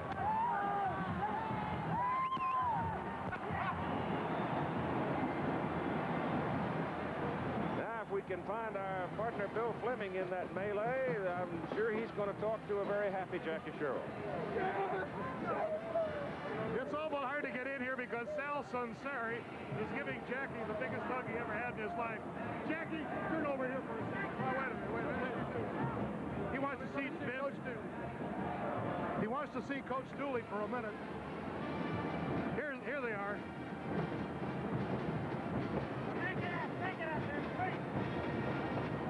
Jack, I know the emotion that must be in your heart in winning this one, probably the biggest victory in your career. There's no question about it. You know, all year long we got better and got better, and then we certainly, I think, when we had a disappointing loss against Penn State, everybody had to reach back and get some. You know, like I said, you know, our players are winners. They've been winners. Some of our players only lost 1 game. Some only lost 3. Some of us only lost 2. And it took, even when they got down today, they still had to suck some back up, stay there, and just keep coming back, and they did. They never quit. And they're really a great football team. How about that last play, that heart thumper in the end zone? Well, you got to give Danny and certainly John Brown credit on that play. Danny knew that he had 1 play left, So he went back 13, 14 yards on the snap instead of regular 9 yards, and he read the field, and he just hit John, and John did a great job. Boy, I can tell you they're tearing Pittsburgh apart right now. Well, I hope they are. You know, you got to give the players credit because, you know, we got tired. They still kept there, but they did a great job. Congratulations to your team. Thank you. Thank you very much. So that's it, a stirring victory for the Panthers, 24-20. And we'll be back for more here in the Sugar Bowl in New Orleans, where it is pandemonium. Pittsburgh has defeated number 2 Georgia. Dan Marino is the most valuable player of this 1982 Sugar Bowl game as Pittsburgh defeats Georgia 24-20. Travel arrangements made through, promotional fee paid by United Airlines. United flies more people to Hawaii than any other airline. That's what friendly skies are all about. This is a presentation of ABC Sports, recognized around the world as the leader in sports television. You can't be everywhere news is happening, but ABC News can. We're using technology as never before to bring you the people, places, issues, and events that you need to know. People you trust are doing their best at ABC News. That's why more of you count more on us. ABC News.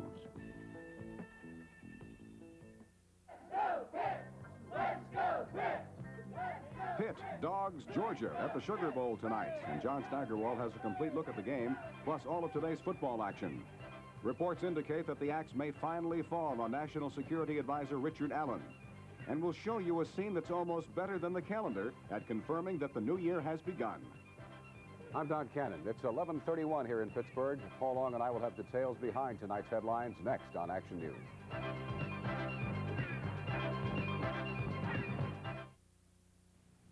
Don't have nightmares about who's fixing your transmission. Bring your car to the transmission specialist, AMCO. Why go anywhere else? This is the federal government's natural gas policy. Up until a few years ago, when it was passed, the government controlled the amount that could be charged by those who locate and drill for natural gas. And the natural gas supply suffered because gas was being used faster than producers could afford to replace it.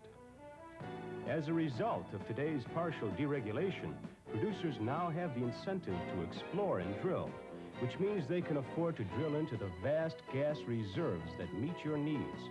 It means they can afford to search out new gas fields and invest in better, more efficient ways to meet our current and future needs. It means money, jobs, and energy now, as well as in the future. Now, partial deregulation means your Columbia gas bill will be rising, along with all energy costs. But the future it represents is priceless.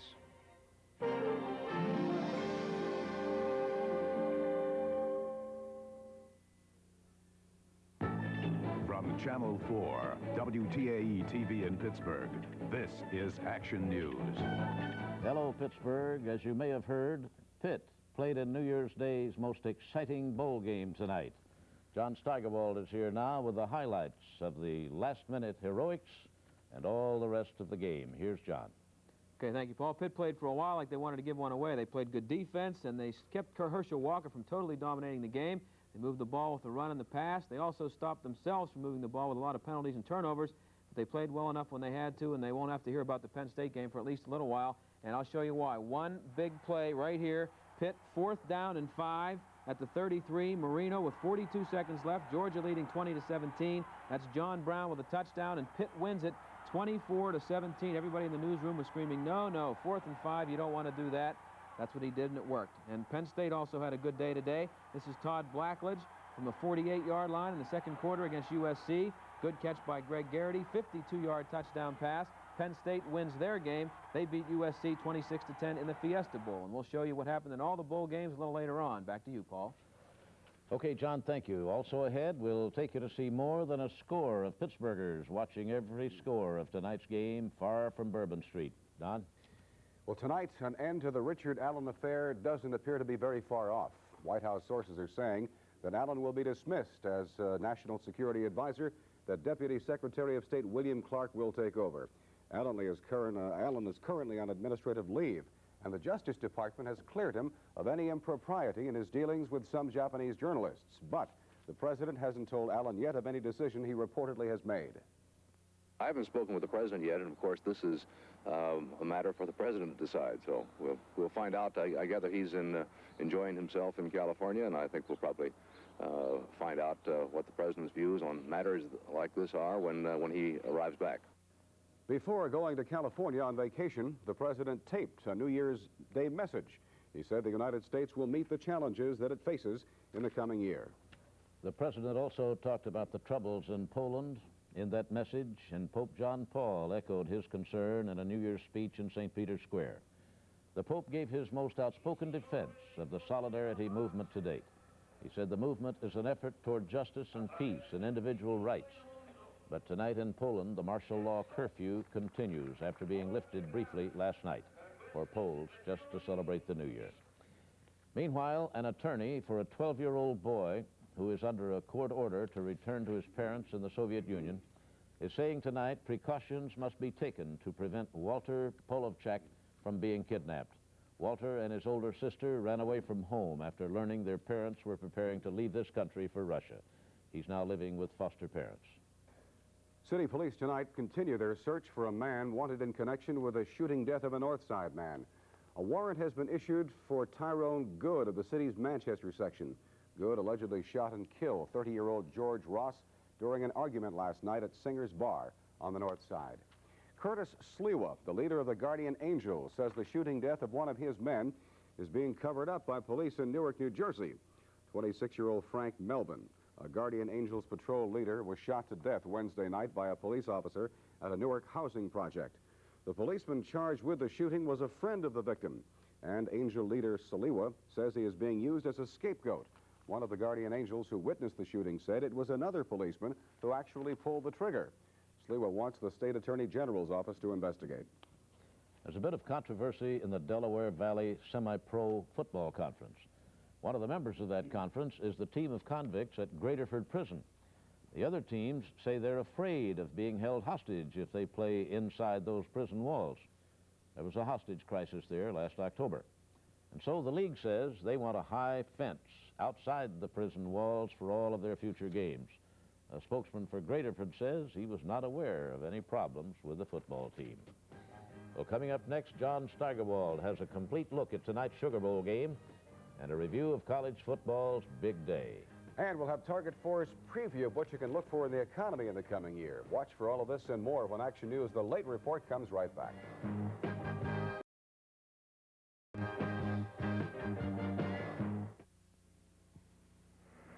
Why are you just using me for my money? Huh?